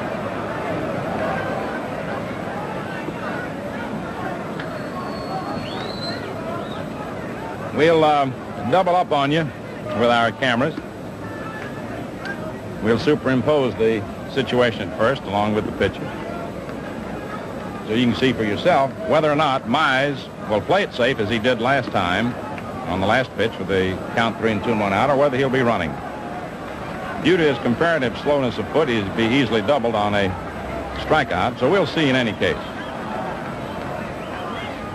Strike 3.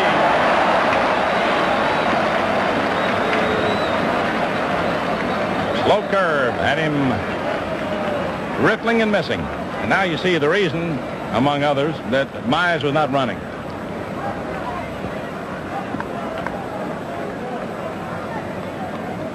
Preacher Rose coming in the clutch and striking out Yogi Berra. Here's Gene Woodling, fly to left and homered. Of course, the reason that it was Rowe instead of Erskine in this relief situation, the left-hand batters are coming up. Berra, now Woodling. And should either of those gotten on, or if either of them does get on with Woodling now up, you have Noren next. 2 down. It's a strike. Slow curve, nicks the inside corner.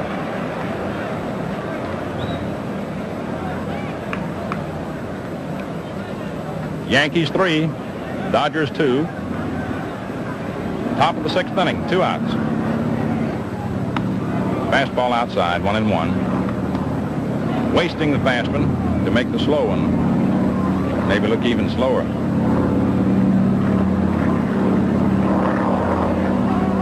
No pitch, time called. Little piece of paper off to the left of the plate Campanella's going out to get.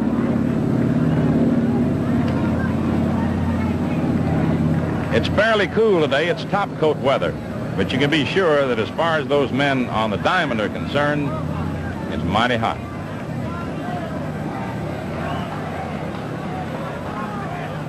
As a wrap back through the middle, out over second into center. Mize holds at second as the Duke tosses back into Robinson.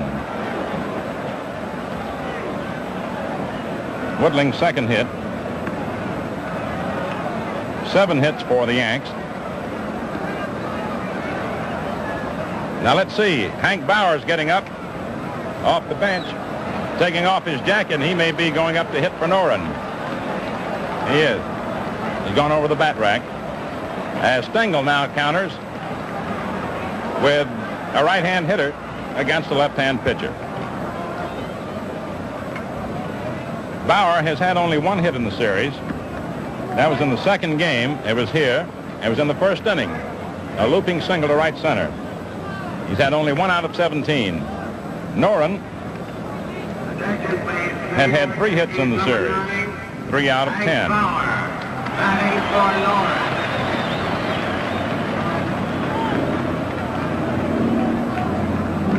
So Hank Bauer comes in with Mize on second, Woodling on first, 2 outs, top of the 6th inning. Yankees 3, Dodgers 2.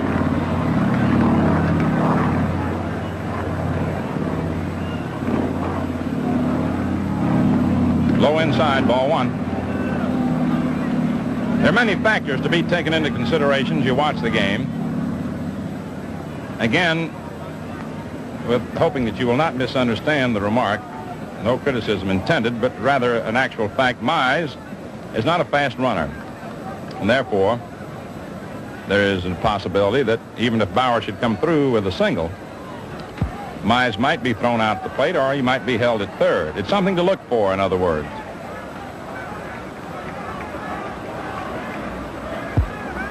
As a roller, foul down the third baseline. 1 ball, 1 strike.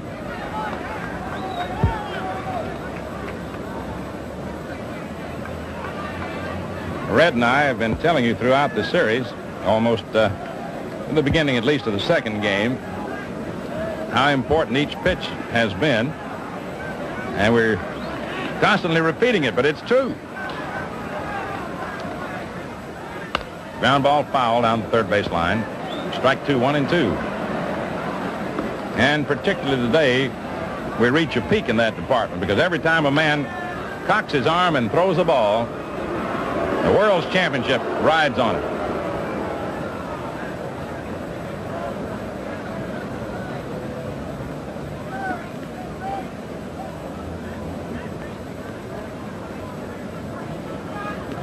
Preacher Rose, an amazing individual. He is concerned about the situation. He's not afraid of it.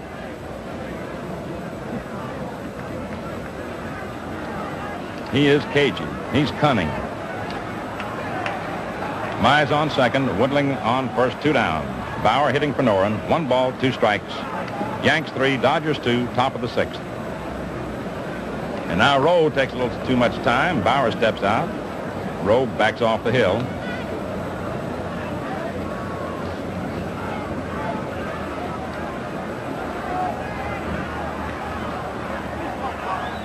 There's a ground ball hit to third. Cox boots the ball, and the bases are loaded.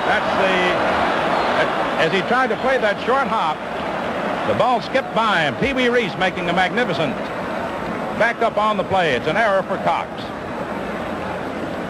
And it is his first of the series.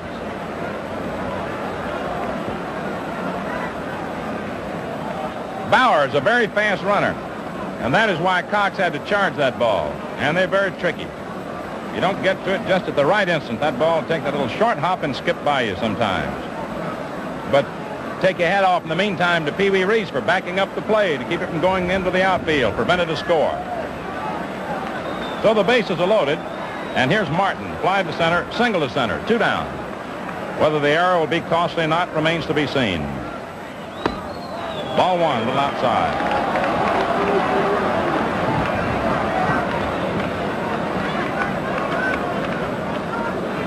Johnny Mize on third. Gene Woodling off second. Bauer off first. Martin fouls it off. 1-1. There's Bauer on first base. Hodges moving in behind him. Bill McKinley, the umpire. Gene Woodling's on second. And, of course, Johnny Mize over at third. Yankees 3, Dodgers 2. What a tremendous situation this is right now. It's Preacher Rowe and Billy Martin. 2 men out. 1 ball, 1 strike. Mize off third, Woodling off second. Bauer off first. Outside, ball 2. 2-1. Larry gets very deliberate in his calls, and so we have to hold back with him.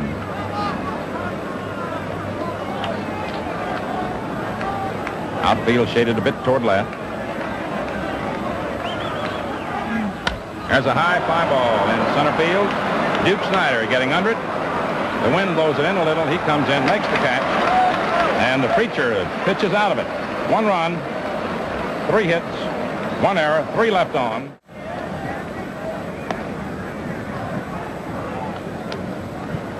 Hank Bauer, who went into bat for Noren and reached base on the error by Cox, is now playing right field. Last half of the 6th inning, and the Dodgers have Campanella, Hodges, and Schuba as their first 3 batters. Joe Black, who showed the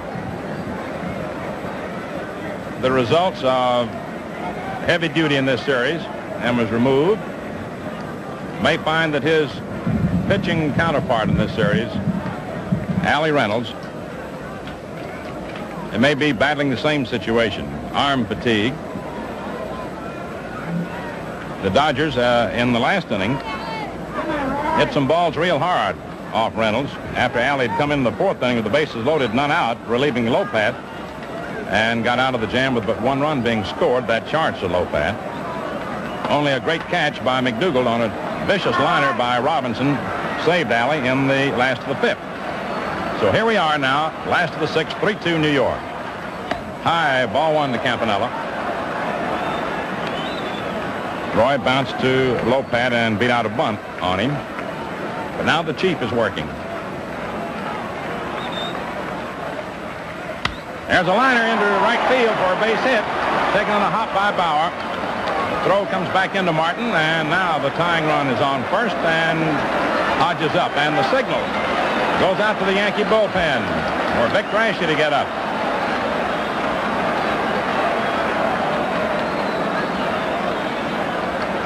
There's Raschi getting up, and maybe someone else. Let's see. Possibly Bob Kazava or Tom Gorman.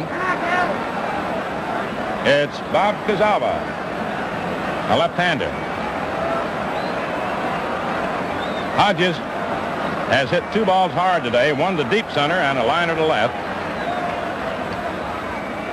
It's a ground ball out to Rizzuto. Rizzuto to Martin for 1. Back to Mize. Double play.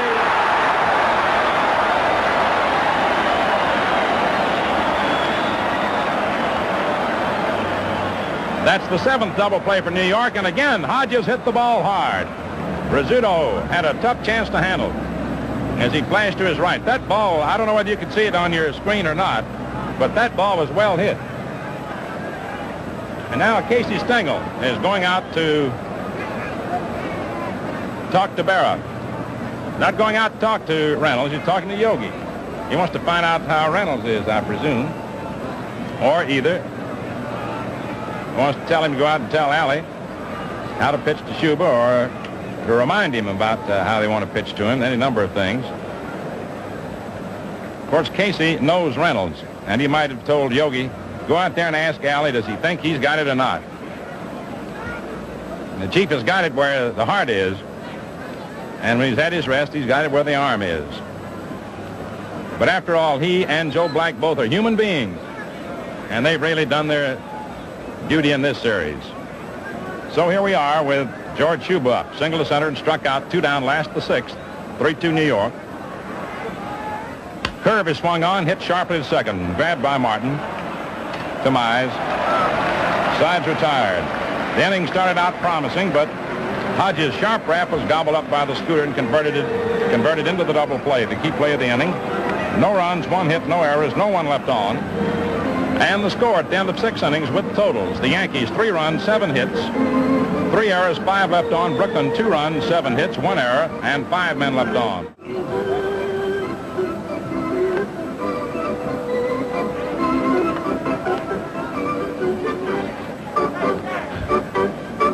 While the action was going on in the last of the 6th inning, during the course of the final batter, Jim Turner, the Yankee pitching coach, went down to the bullpen to talk to both Rashi and Kazava. Kazava sat down. Rashi is still warming up, and now Turner is signaling again. He's out in front of the Yankee dugout.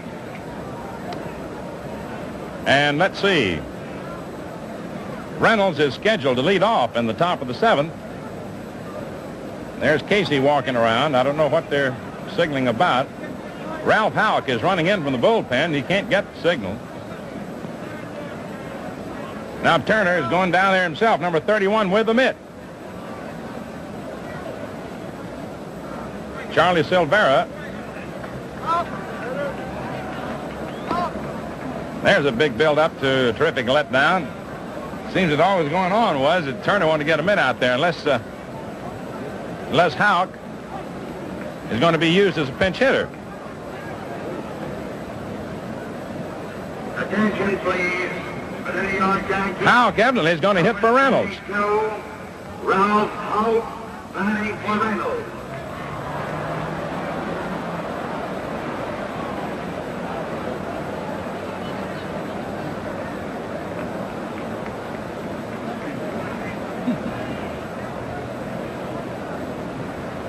Ralph Houck was called out of the bullpen, and he is going to hit for Reynolds, which would tend to indicate that Reynolds must have hurt his back yesterday, or has hurt his arm, or just doesn't feel right. We can only speculate. Now back down to the bullpen go Ray Scarborough and Johnny Sane. And here's Ralph Houck batting for Reynolds. 7th inning. Strike.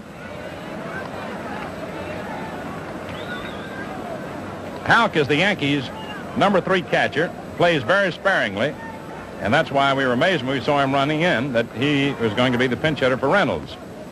As a hit smash to third, Cox bounces it, picks it up, throws in time.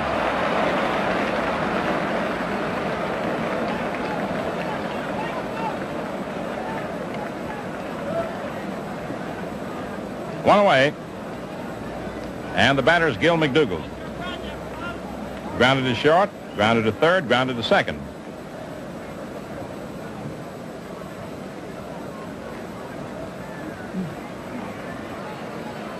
Most managers like to save their best pinch hitters for the latter stages of the game, particularly when they're ahead.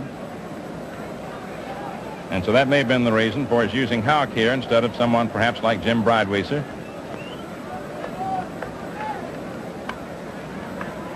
Gil McDougall. 1 down, top of the 7th. Yanks 3, Dodgers 2. Outside, ball 1.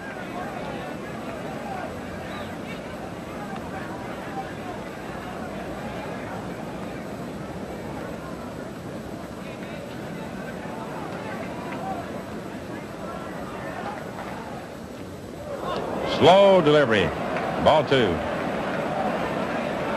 That was real slow.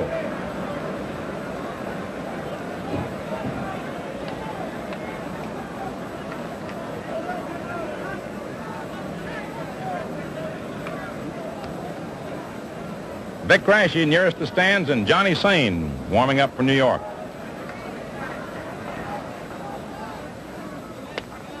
Strike 1. Got the inside corner.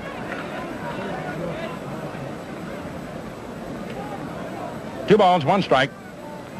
Seventh inning, one out.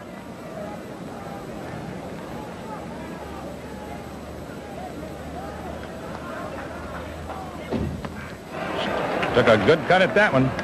Strike 2, 2-2.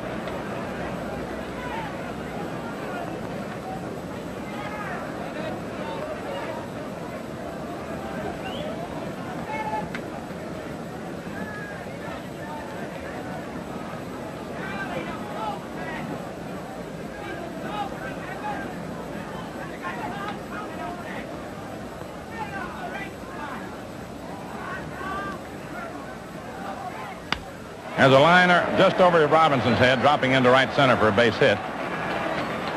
Carl Perillo tosses back into Robinson. It's a soft liner.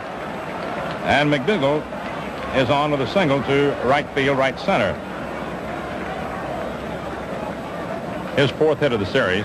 Up comes Rizzuto. Grounded to first, double to left, and line to short. That prompts renewed activity in the Dodger bullpen. Number 17, Carl Erskine. Number 30, Billy Lowe's.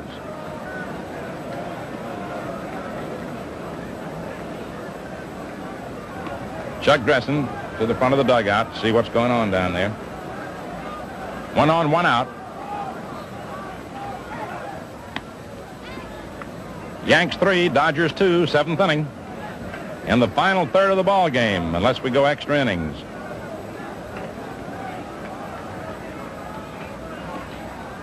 Bill bunts beautifully down third baseline. Cox up with the ball. Nice play. And he gets him. Billy Cox making a beautiful play on an excellent bunt. It's a sacrifice for the Scooter, though his intention was to try and beat that one out with 1 out already. So now with 2 down, McDougall on second. The batter's Mickey Mantle. Struck out, grounded to first, and hit a home run. Now he'll switch around and bat right-handed against Preacher Rowe. Yesterday, when a similar situation arose in the 9th inning, when the Preacher came in with runners on first and second and 1 out, Mantle swung around on him, and though the catcher didn't step wide of the plate, yet Rowe didn't give him anything good to hit at, and walked him, then got the next 2 men who were left-hand batters. There's a liner to left center for a base hit. Here comes McDougall, rounding third, coming in to score as Snyder's throw goes into Reese.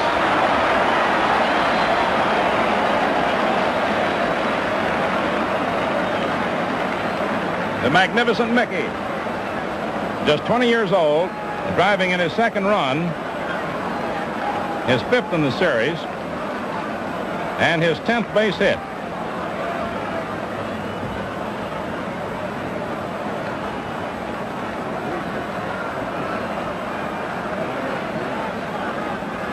That ties Mantle with Snyder and Reese for most hits in the series at 10. Strike. Yankees 4, the Dodgers 2. The Yankees have scored 1 run in each of the 4th, 5th, 6th, and now the 7th innings. Mize walked, single to left and single to right, 2 for 2.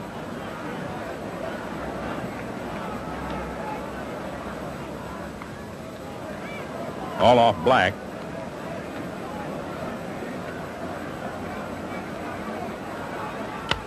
As a fly ball to right field, going over for Sprillo into the bullpen, foul territory, makes the catch. Mize hits a foul fly to Perillo. 1 run, 2 hits, no errors, 1 left on. And so at the middle of the 7th inning, the score is Yankees 4, Dodgers 2.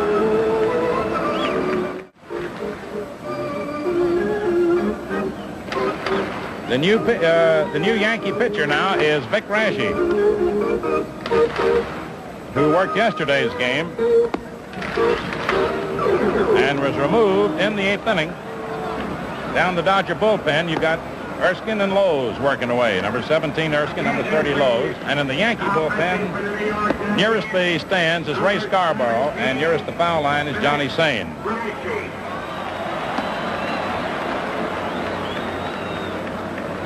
Now yesterday, Vic Raschi, in his second start of the series, went 7 2/3 innings, was removed in the 8th.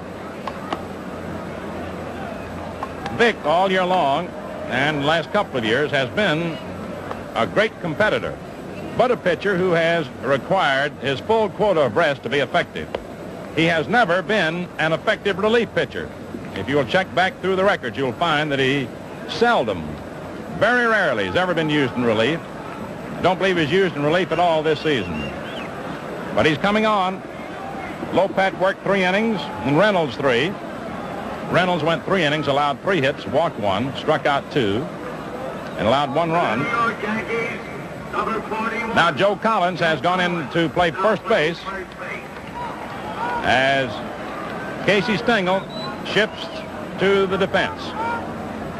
The batter now is Carl Furillo. To strike. Yanks 4, Dodgers 2, last of the 7th. Furillo twice has grounded to third. There'll be a lot of moves being made in the next little while. Inside for a ball, 1-1.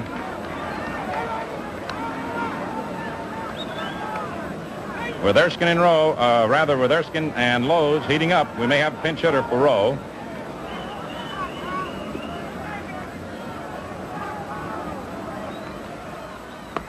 Just outside, ball 2, 2-1.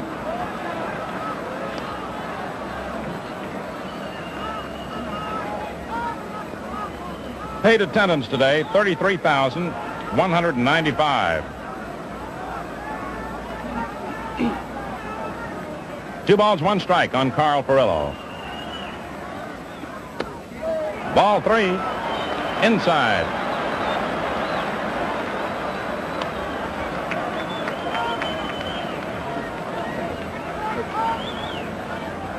Jake Fittler way out of that coach's box hollering words of encouragement down to Furillo. Ball 4, Furillo walks.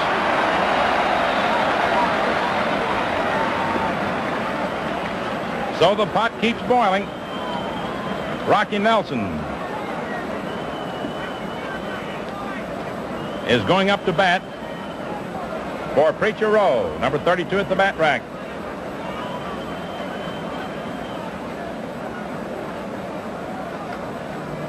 Attention, please. For the Dodgers, number 32, Rocky Nelson, batting for Rowe.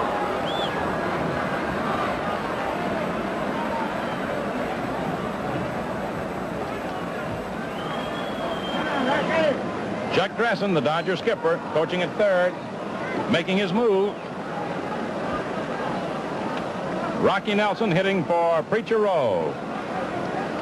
Yanks 4, Dodgers 2, last of the 7th. Furillo on first, no one out.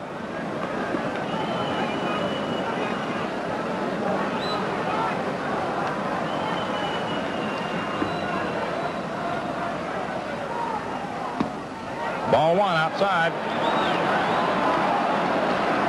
Brashy's having a little trouble with his control. And now Casey Stengel has switched in his bullpen.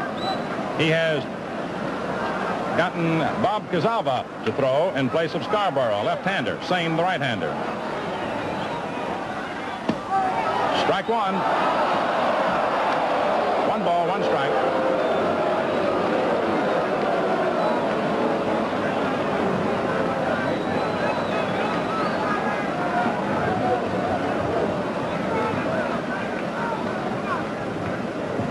One ball, 1 strike, 1 on, no outs. Last of the 7th. 4-2 New York. Tying run at the plate for Brooklyn. Ball 2 outside. There's Cookie Lavighetto out in front of the Dodger dugout, slapping his hands together. Doc Wendell, the trainer, just to the left. 2 balls, 1 strike. Rashi, who's just come on, has had difficulty with his control. Walked Perillo. 2-1 count on Nelson. Batting for O, and then you have the top of the Dodger order.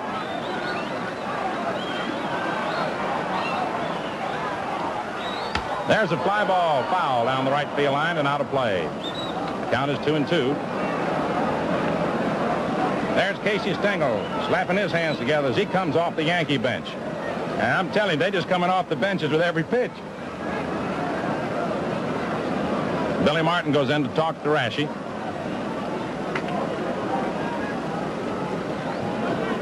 I remember Red Barber and I, who had the privilege of working the 1947 World Series together. I remember one thing that we said when it was all over. Where are we going for a long rest? Remember that, Red? It's the way we feel now. And I know you do too. This has been a series. Never be forgotten. 2 balls, 2 strikes. Perillo off first. Nelson lifts a high pop to short. Rizzuto under it. He almost lost it in the sun. Had a little difficulty. Billy Cox, the batter. Struck out, grounded to third, and doubled to right center.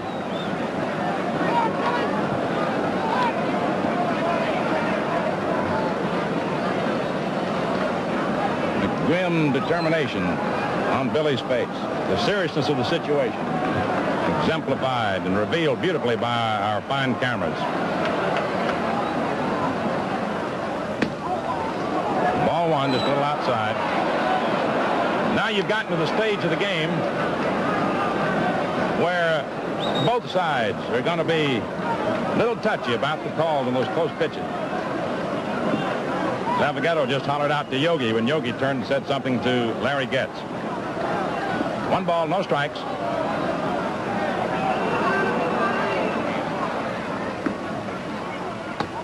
Ball 2, outside. There's Cookie. He's the cheerleader right now.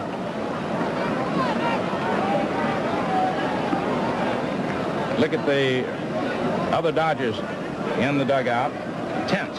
And over in the Yankee dugout, tension as they lean forward, occasionally moving around, shifting positions, slapping hands together.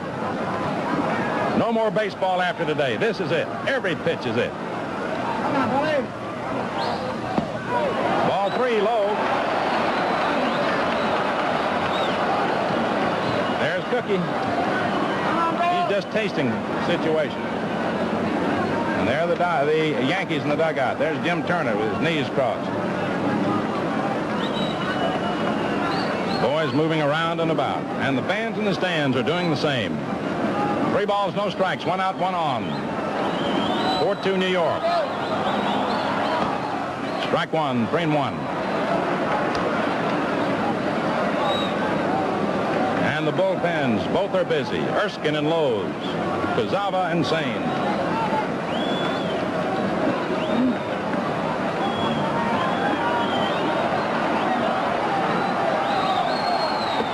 Strike 2, full count.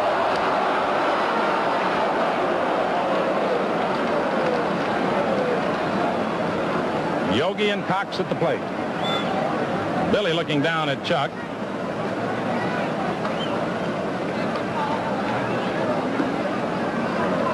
There's Dressen hollering up there.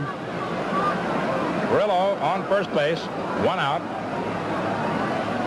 We'll see whether or not he'll be running with a pitch, most likely. We'll see. There he goes. Pitch is swung on, hit out to right field for a base hit. Perillo on his way to third, holds up as the throw is, it hits Perillo on the leg. And then Berra goes over to grab it. And so Billy Cox lines a single to right on the 3-2 pitch. And now the lead run comes to the plate for the Dodgers. Boy, I'm telling you, the excitement rides and rides ever higher.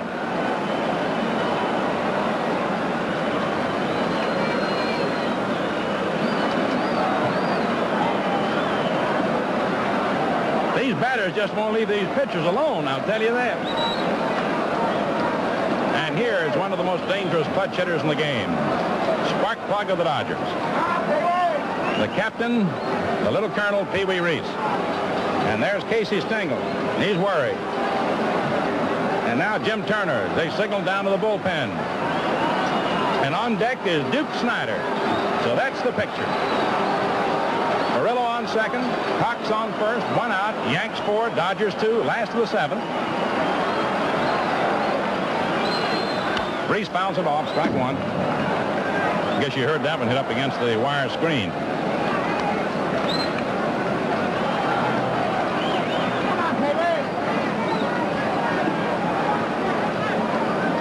We're wondering here right now that what Case will do,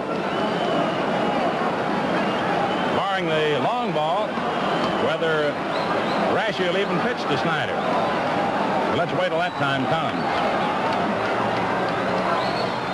Low outside for a ball. 1 ball, 1 strike.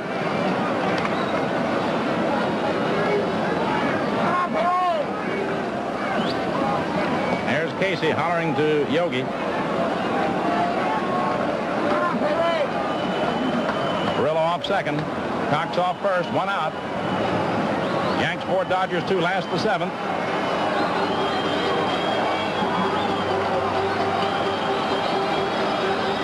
Pee-wee at the plate and Rashi ready. Outside. Ball 2, the curve. 2-1. Rashi obviously is not sharp. His control is not there.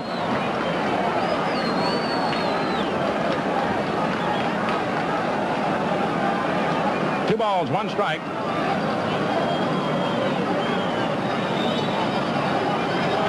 One away.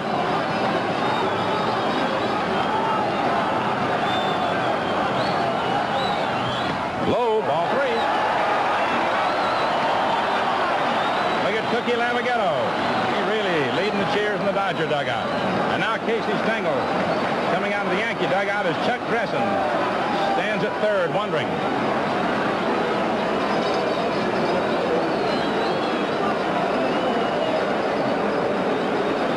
Casey knows that if the Pee-wee should walk, you got the Duke coming up for the bases loaded. Or a pitch that might be too good to Reese. Could be given quite a ride. Case gives Rashi a pat on the back. He's going to leave him in.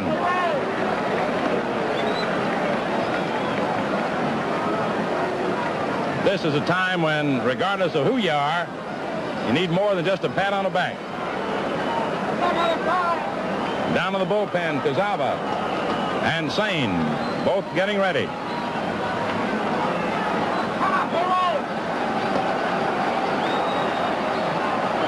Erskine and Lowe stopping to watch the action. Strike 2, got the inside corner.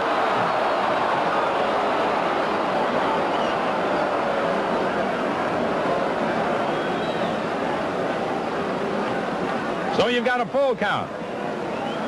Man alive, this crowd is ready to roar. They're coming up out of their seats almost in every pitch. Yanks 4, Dodgers 2, 7th inning. 1 out. Murillo on second. Cox on first, Reese the batter. The count 3-2. We'll watch the runners. Playing it safe. Ball 4, they're loaded up.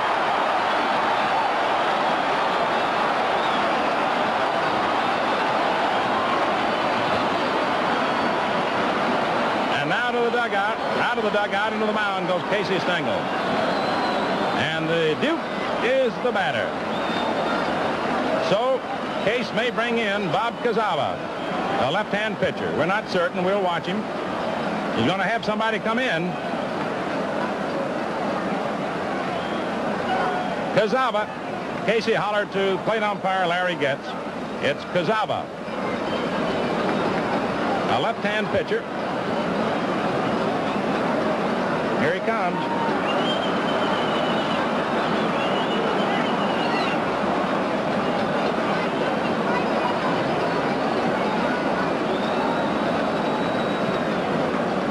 Stengel and Rashi await the arrival of Kazava.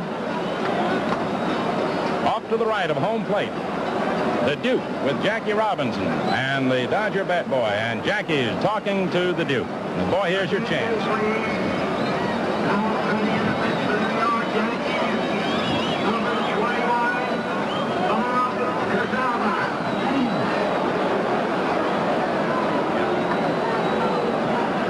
Kazava, who won 8, lost 8 for the Yankees.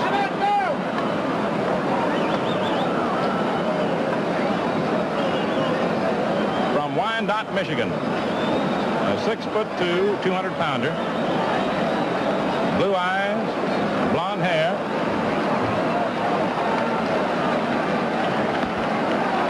Who appeared in the World Series last year in relief.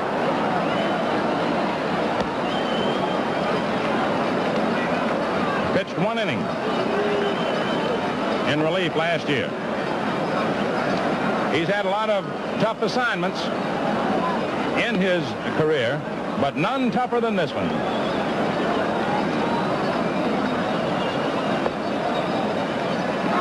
Now down in the Yankee bullpen, replacing Kazava, is the man a lot of folks thought might start today's game, Tom Gorman. He's warming up next to the railing. Meantime, it's Johnny Sain still throwing. So the stage is set for another great peak. It's been one peak on top of another, and what could be the greatest of all World Series. On first base is Pee Wee Reese. On second base is Billy Cox. On third base is Carl Furillo. 1 out. The Yankees 4, the Dodgers 2, and the Duke get back. So here we are.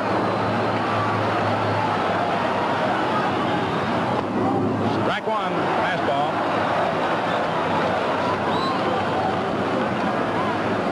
Kazava has a fair curve and a good fastball.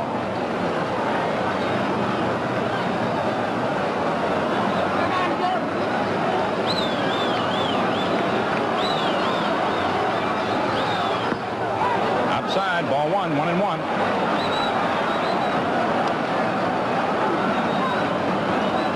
Jim Turner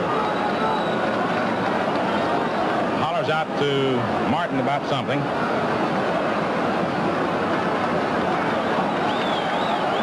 Three men aboard, 1 out. The Dodgers battling back.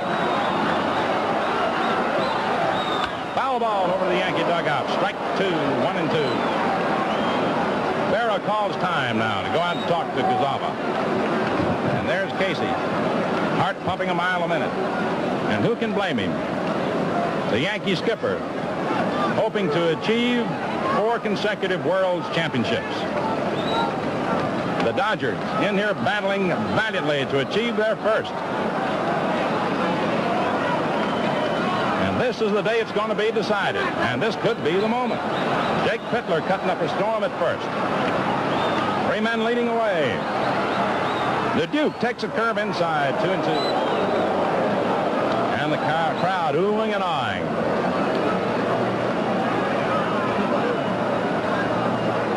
Two balls, 2 strikes.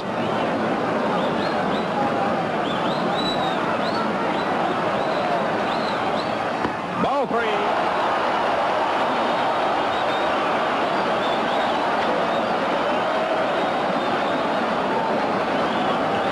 Crowd is roaring now. Furillo on third, Cox on second, Reese on first, and a full count on Duke Snyder. 1 out. Here's the payoff pitch. It's a high pop-up. The infield fly rule is called. The batter's automatically out. McDougal has it.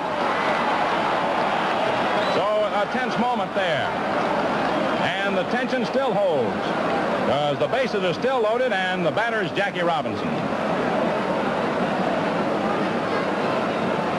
Under the infield fly rule, if a batter hits a pop-up, which in the judgment of the umpire can be handled by an infielder, with runners on first and second or first, second, and third, and less than 2 out, the batter's automatically out. The runners go at their own risk. So Bob Kazava is going to stay in there and pitch to the right-hand batter, Jackie Robinson. Sometimes you can look for a switch. Now, here comes Casey out of the dugout. Let's see. He may still switch. I don't know. Casey goes back in, decides to let Kazava stay with it. 3 runners leading away. Strike 1, foul, tip off the hand of Yogi. No balls, 1 strike. Robinson lined to left, beat out a bunt and lined to third. And the Dodgers in the dugout, tense with anxiety. And in the Yankee dugout, they're tense with anxiety. I'll tell you the truth, it's just gotten to the point now where it's just past tense, even though we're playing in the present. Perillo on third, Cox on second, Reese on first. Inside for a ball. The count's 1-1. Man with every pitch that's thrown. The championship flag is flying.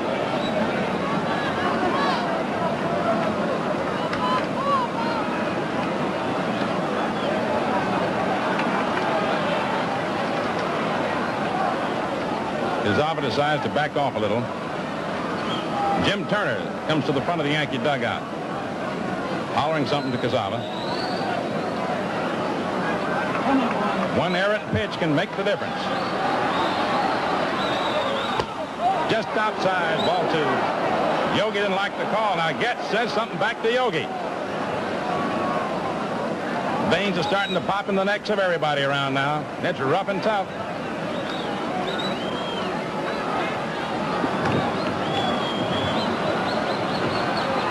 Foul ball, hit long and deep. Up onto the roof and out of the ballpark. 2-2.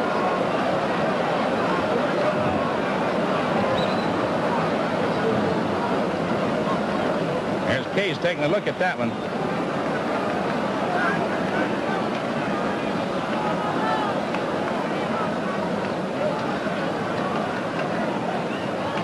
On third base is Perillo.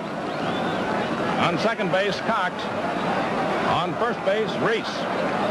Yanks 4, Dodgers 2, 7th inning, 2 down, 2-2 on Robinson. Ground ball foul.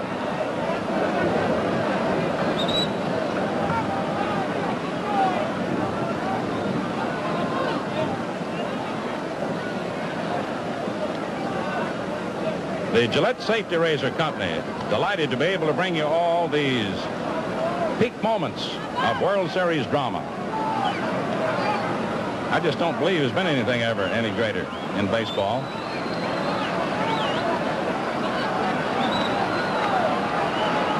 Three runners ready to lead away.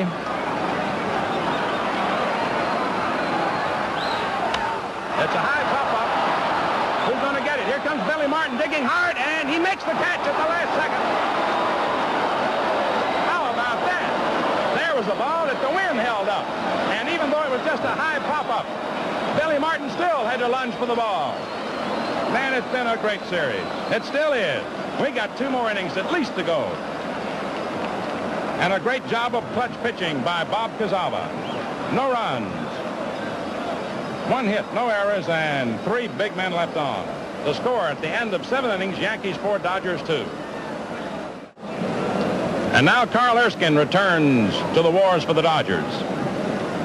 The great, courageous right-hander who was knocked out in his first start in this series as the Yankees beat him 7-1, but who came back last Sunday in what will go down and has already gone down as one of the greatest ball games in the history of the major leagues, and pitched such sensational ball after Johnny Mize had clipped him for the 3-run homer that gave the Yankees a 5-4 lead, retiring the final 19 men to rack up a 6-5 11-inning victory that was a dynamic ball game all the way, and one that is tops for thrill. So here's Carl Erskine, who finished that game with a blister, with a torn blister at that. Clyde King, number 23, and Ben Wade, number 46 in the Dodger bullpen. As Red told you earlier, as I had occasion to mention in the beginning of the show today, they're going to use everybody if they have to. So here we go now into the 8th inning. Yanks 4, Dodgers 2, and the batter is Berra. The pitcher is Erskine. The high pop-up. Into short right, Robinson out, Perillo in. Perillo says he'll take it. Yogi had flied to center, grounded to second into a double play, struck out and flied to right.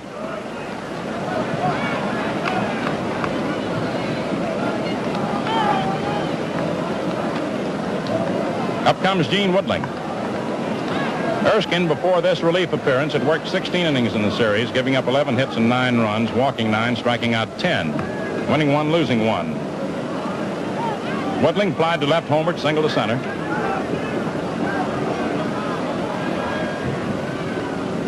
High, ball 1.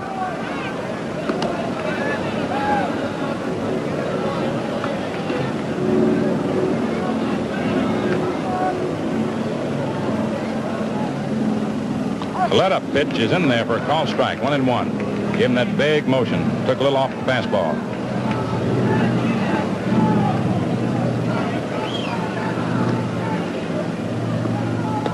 Low outside, ball 2, 2-1.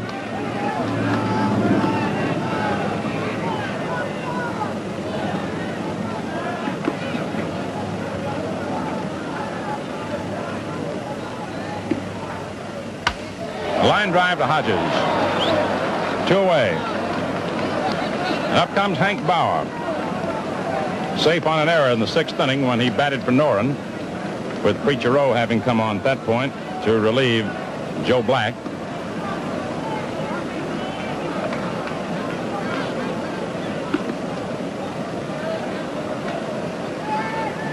Yanks 4, Dodgers 2. 8th inning. Little outside, ball 1, perhaps a little low. For you late viewers, the Yanks scored first in the 4th inning. Rizzuto doubled, scored on Mize' single. Outside, ball 2. The Dodgers retaliated in the last of the 4th. Snyder singled, Robinson and Campanella beat out bunts. The low-pattern starters taken out. Reynolds came in. Hodges lined to left to get Snyder in, but Shub and Frillo struck out and grounded to third respectively. Inside, ball 3. The Yankees went ahead in the 5th inning on Woodling's homer over the right field wall. 2-1. The Dodgers came right back to tie it, 2-2, on a double by Cox and a single by Reese.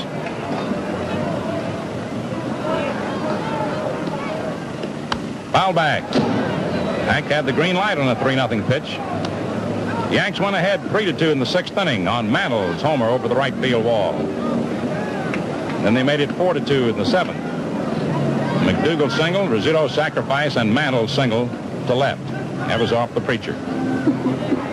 So it's 4-2, 8th inning, 2 outs, and 3-1 to count on Bauer. He held up, and the pitch is a little high or a little outside. Ball 4.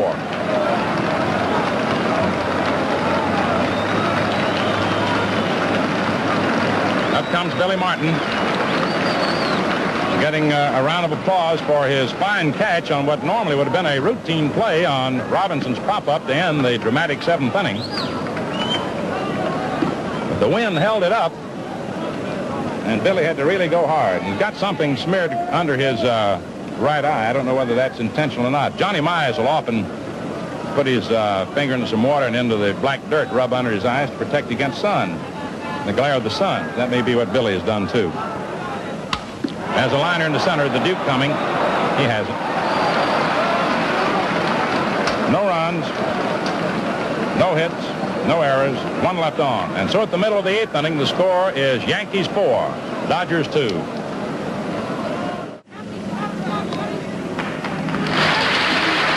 the Yankee bullpen, Tom Gorman, next to the railing, just dropping the ball thrown to him, and Johnny Sain, who's retrieving it for him, are heating up.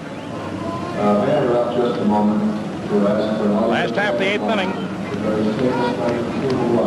Barring extra innings, there are 9 outs left in the World Series. Yes. Or possibly 6 outs. Mr. Broyles, these are just a couple of level checks. Can you tell me your hometown, sir?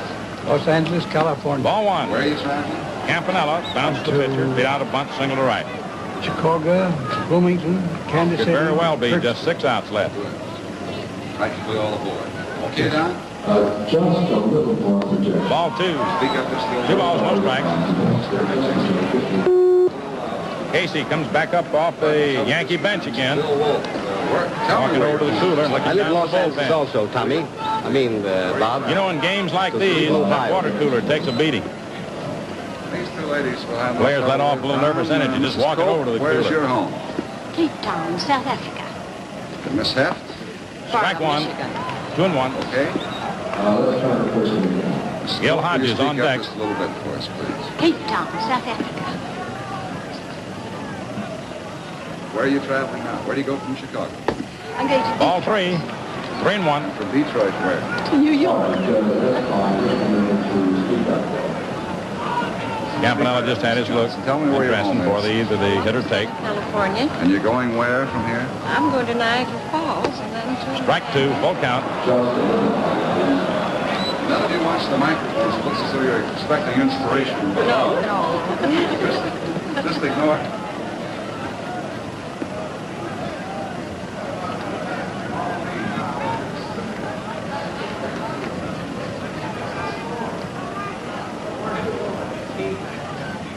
Strike 3. Strike him out.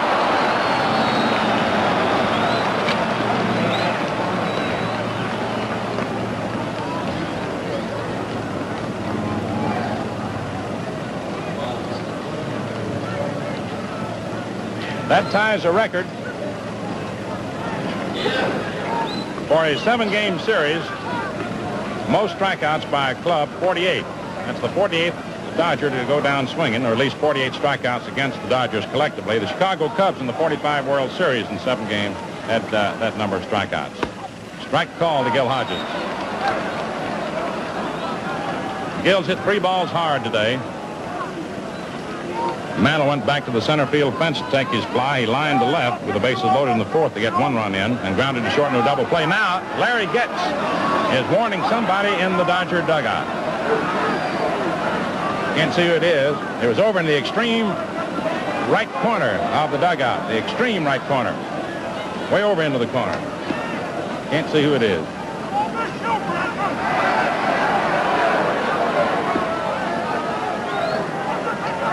Now he's throwing him out. I don't know who it is. And that, we'd like to get the identity of that, but I believe the only person ever to been thrown out of a World Series was Joe Medwick. And somebody has been thrown off the Dodger bench, and Larry Getz said, get out of there. He's angry. I don't know who it is. Is it Cookie? Let's see.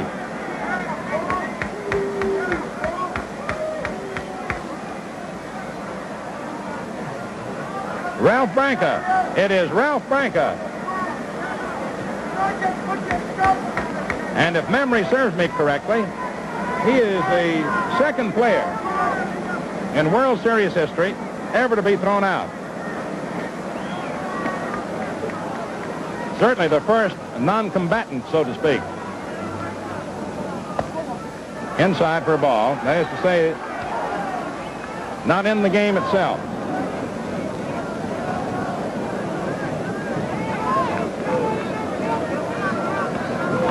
You can't blame them, boys and girls. Ladies and gentlemen, this is rough and tough. Curve inside. Ball 2, 2-1. George Shuba on deck. It's Gil Hodges right now. And there's Shuba. Yanks 4, Dodgers 2, 8th inning. A ground ball hit to 3rd. McDougal has it. Throws across to Collins and throws him off the bag.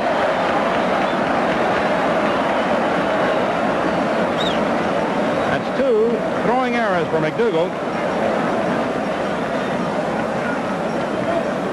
in today's game. It is the 4th error for the Yankees.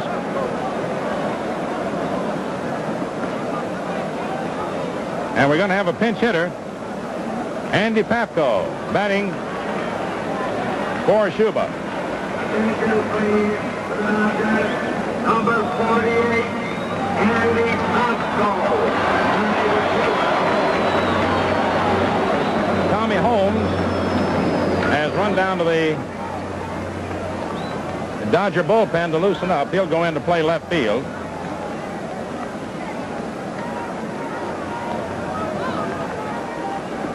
Gil McDougal, with 4 errors in the series, ties the record for most errors in a 7-game World Series. 4. Pepper Martin had that dubious distinction in the 1934 series with the Cardinals. So we'll see whether that'll be a costly one or not. Puts the tying run at the plate for Brooklyn. And, of course, more than that immediate prospect is the fact that, or equal with it, it puts extra pressure on the pitcher. Foul ball, strike one. A lot easier working with 2 outs and none on than 1 out and 1 on. John McGraw once said, if it weren't for errors, baseball wouldn't be as exciting a game as it is.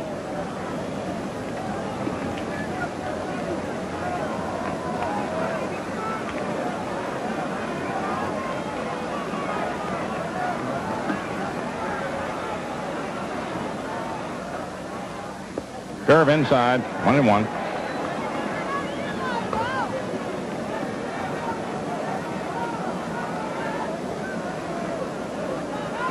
One ball, 1 strike, 1 out, 1 on. Yanks 4, Dodgers 2, 8th inning.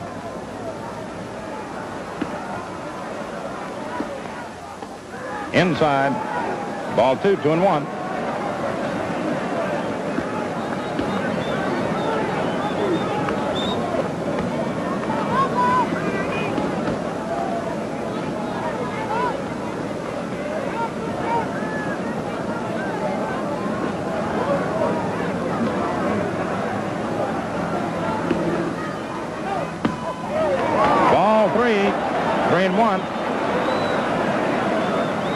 And brings Casey off the bench again.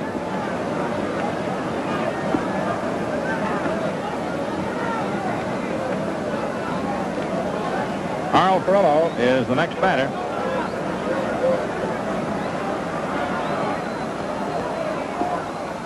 Strike 2, full count.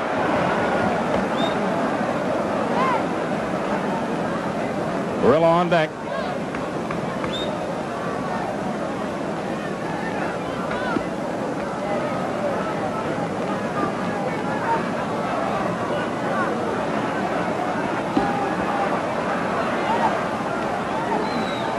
Strike 3, struck him out.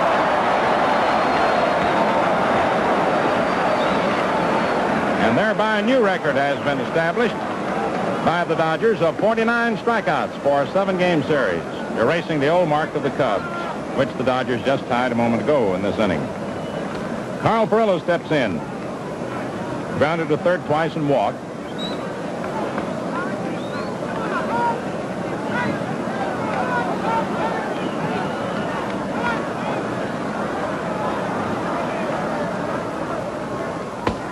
Strike 1.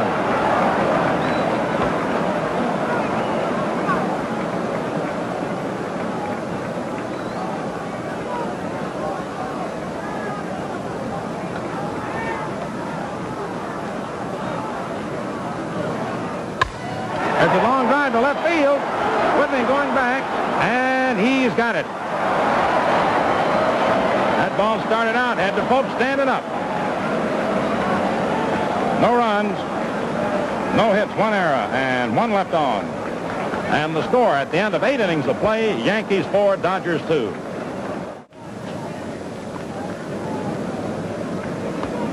The Yankees 4 errors so far today. Tommy Holmes, by the way, is going into play left field for the Dodgers, as we indicated to you a moment ago. The Yankees' 4 errors in this game are 2 short of the record. Most errors for one club in a single series game.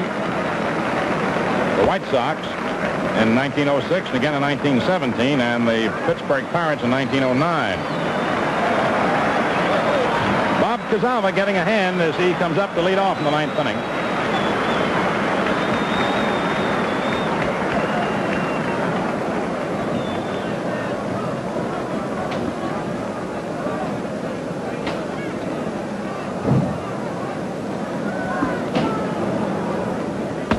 Strike 1.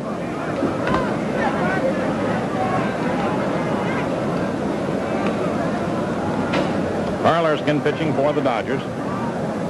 Their third hurler. Ball 1, 1-1.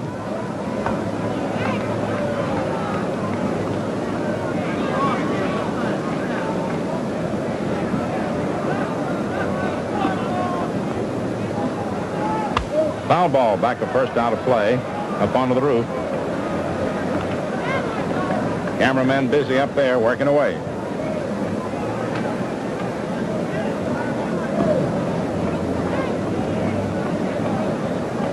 Casey Stengel leaning up against the post. Man, everybody like to have something to lean up against right now. Just outside, ball 2-2.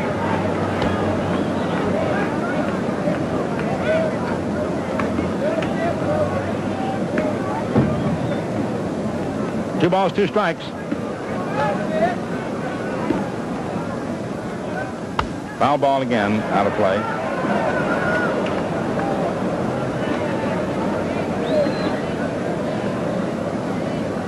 In the event you wish to think ahead a little bit, Erskine is the scheduled leadoff man the last of the ninth. You'll have a pinch hitter for him, then the top of the order, Cox and Reese. Slow bounder hit out to Jackie Robinson. One away. Here's Gil McDougall. Grounded to short, third and second, and single to right. 1 for 4.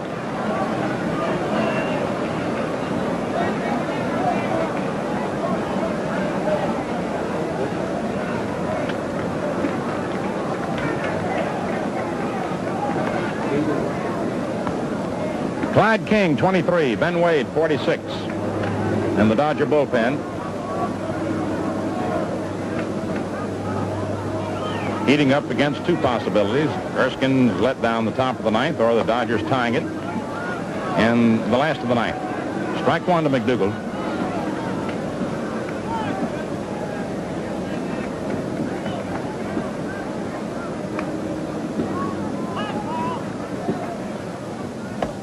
Ball one, 1-1.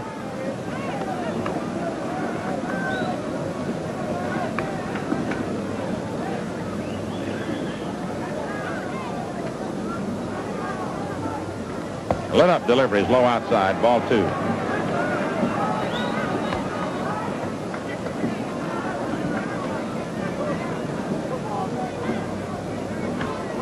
Two balls, one strike. Scoreboard still has 1-1. Now it slides to 2 up. Fouled off upstairs. Strike 2, 2-2.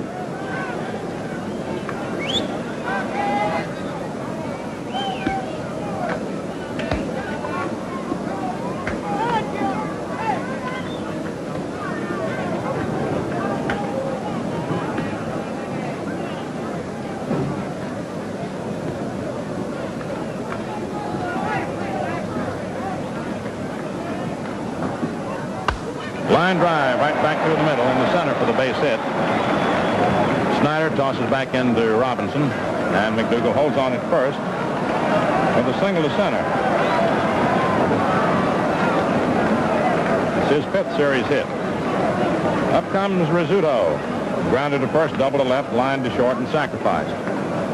It was in a similar situation in the 7th inning with 1 out that McDougall singled. Rizzuto dropped a bunt down with a dual purpose, trying to move the runner to second and trying to beat it out himself. He was thrown out on a nice play by Cox, and then Mickey Mantle delivered a 2-out single that scored McDougall.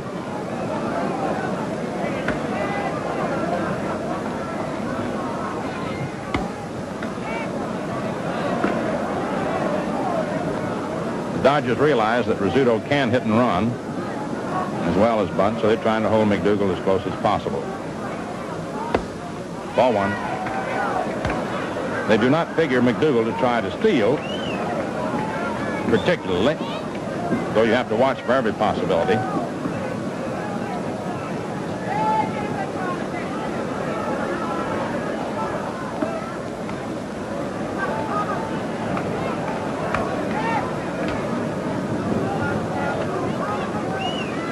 There's the superimposition so that you can see the base runner as well as the batter. It's a strike. 1-1. Got the inside part of the plate below the shoulders. See Phil looking down toward third now as Crosetti hollered at him.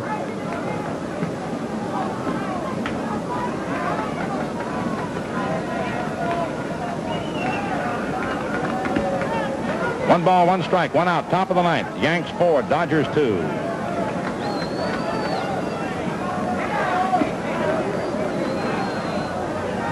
Pitch out. They thought they might be going, thought they might be putting on the hit and run. They didn't. 2-1 the count.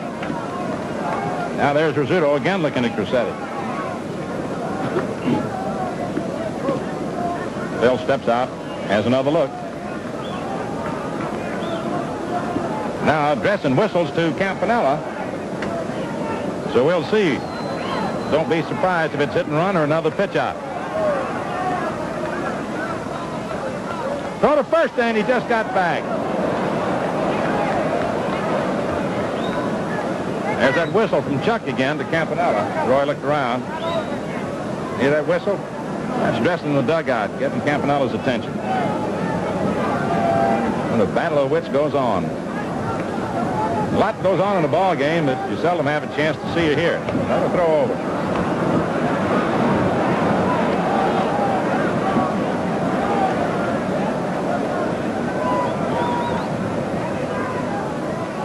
Two balls, 1 strike.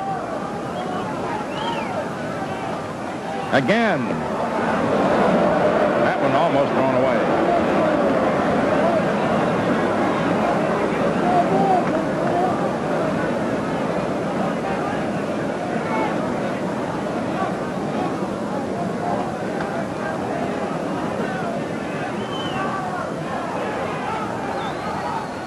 The high pop-up foul back to third. Billy Cox drifting over toward the stands and in.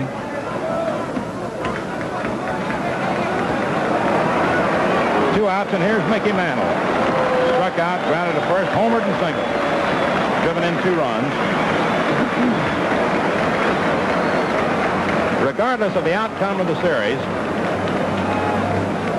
this young man's name will be emblazoned high among the stars. Mickey Mantle, Duke Snyder, Johnny Mize, Pee Wee Reese, Phil Rizzuto, Billy Cox, Perillo and Pafko, and Berra. You can go on and on. Ball 1.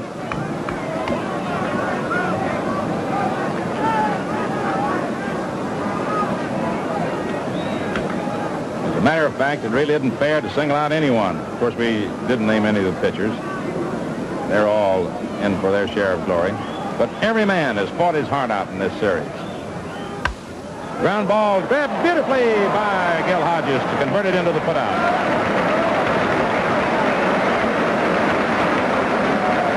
No runs, 1 hit, no errors, 1 left on. And the score at the end of 8.5 innings, Yankees 4, Dodgers 2. Well,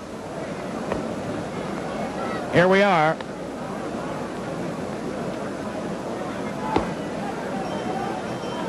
Bobby Morgan is going to come up to bat for Carl Erskine, right-hand hitter. This will be the half inning that will either determine the world's champion or whether we continue on into extra innings. We can determine it one way or the other.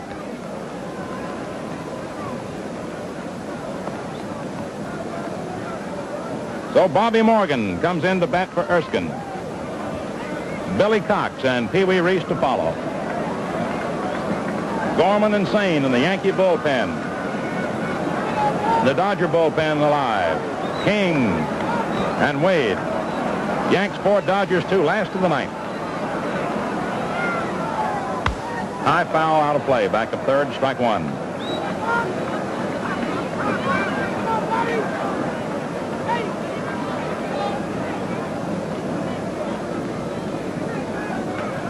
Young Bobby Morgan from Oklahoma City. Batting for Carl Erskine.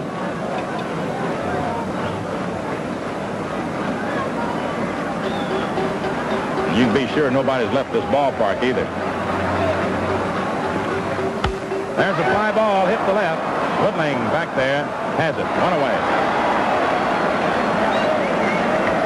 More of a high drive than a fly ball. Here's Billy Cox. Struck out. Grounded to third. Double to right center, single to right. He's had 2 for 4.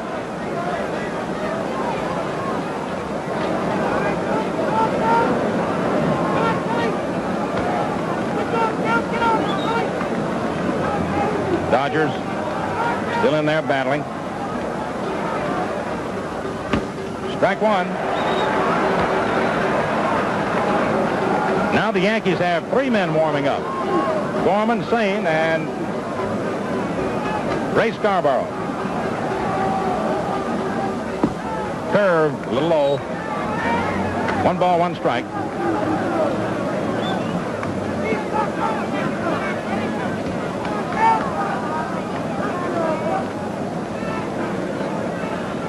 Breaths are short. Hearts are beating rapidly. Pulses are racing on every pitch.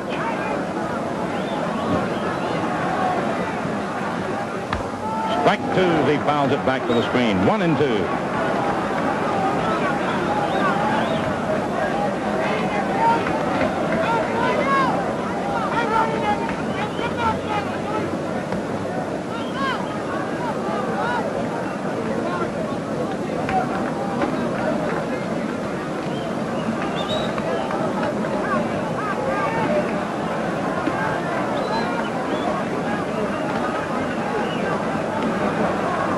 Curve is hit sharply to second.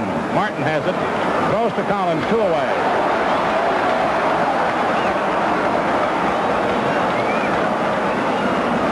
And now coming to bat is the Little Colonel, Pee Wee Reese.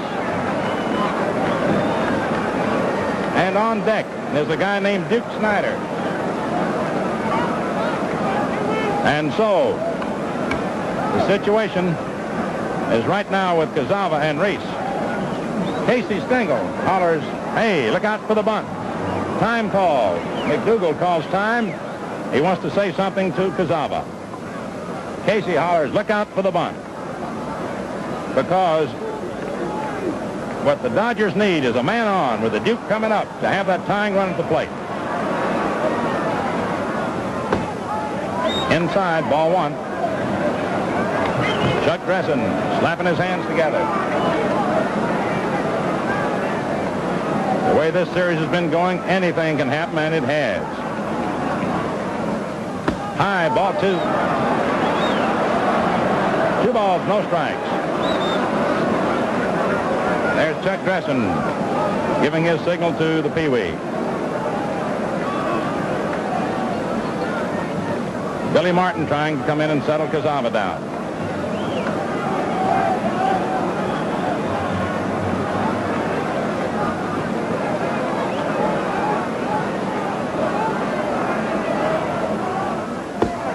Strike 1, 2-1. Saw Reese trying to rattle Cazava. He's trying to get on any way he can. Wants to bring the Duke up to set it up for the tying run at least. Time called. Reese steps out. Any maneuver to rattle that pitcher, get him off his stride. Part of the game.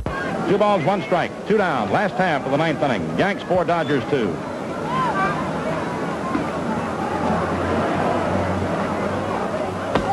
Strike 2, 2-2.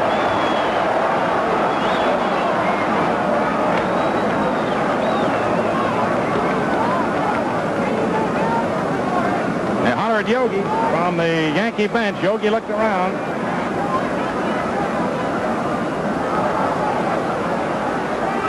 Fouled off, and we're still alive. Up against the screen.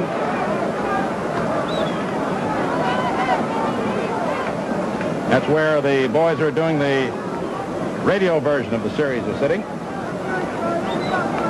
Jack Brickhouse and Al Helfer. 2 balls, 2 strikes, 2 outs, last of the 9th inning. Yanks 4, Dodgers 2. And the crowd is standing. They're standing. Just took a look. Most of them are standing. Foul ball. Hit the handle of the bat.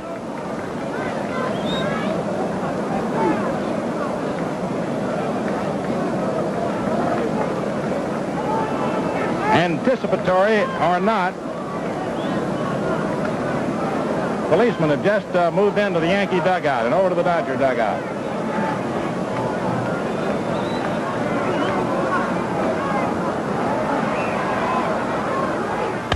As a fly ball hit out to left field, Woodling getting under it.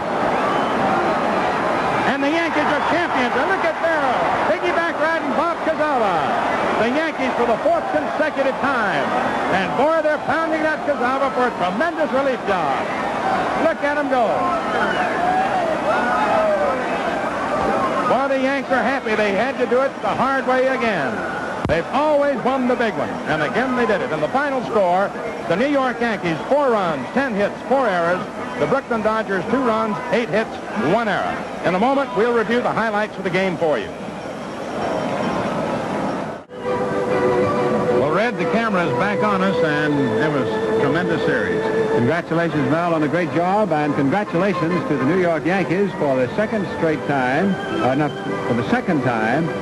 World Series champions for 4 consecutive years. And for Stengel, he is still the 1,000% manager. 4 years managing the Yankees, 4 pennants, 4 World titles.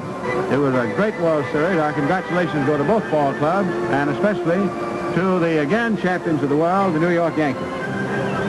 Well, Red, as you and I both said before the game started today, this has been one of the most terrific World Series of all time, one of the most dramatic. And it was just a shame that one of these 2 teams had to lose. And we said before the game, I think that every fan, every baseball observer, all the reporters felt the same way, that it was no disgrace to lose, and that the winner had nothing to really be arrogant about, if I might use that little harsh word. It was just, somebody had to win today, and both teams just covered themselves with glory from start to finish. Well, Mel, before we get too far gone, the totals are 4-10-4 for the Yankees, 2-8-1 for the Dodgers. The winning pitcher is Reynolds, giving him his 6th win. He now equals Gomez with 6 wins. Ruffing, of course, has won 7, the tops in that field. However, the pitching hero for New York, make no mistake about it, was Cassava, who came on and stopped the Dodgers in the breach when they had their big inning in the 7th, a big chance. This program is authorized under television rights granted by the Commissioner of Baseball solely for the entertainment of our audience, and any publication, reproduction, or other use of the pictures, descriptions, and accounts of this game without the express consent of the Commissioner is prohibited. Any commercial or other use of the program, such as by charging admission for its showing, is similarly prohibited without the express authority of the Commissioner. Our appreciation for a fine job to our director, Ralph Giffen, for the games here at Ebbets Field, and technical director, Frank Ennis, and to the camera crew. So, fans, that's that. The story of another World Series goes into the record. But Gillette's cavalcade of sports carries on. Every Friday night, we telecast the major boxing event of the week, so plan to be at your television receiver and enjoy the fun. And now, this is Red Barber with Mel Allen saying, smooth sailing, smooth shaving, and good afternoon from your host, the Gillette Safe to Razor Company.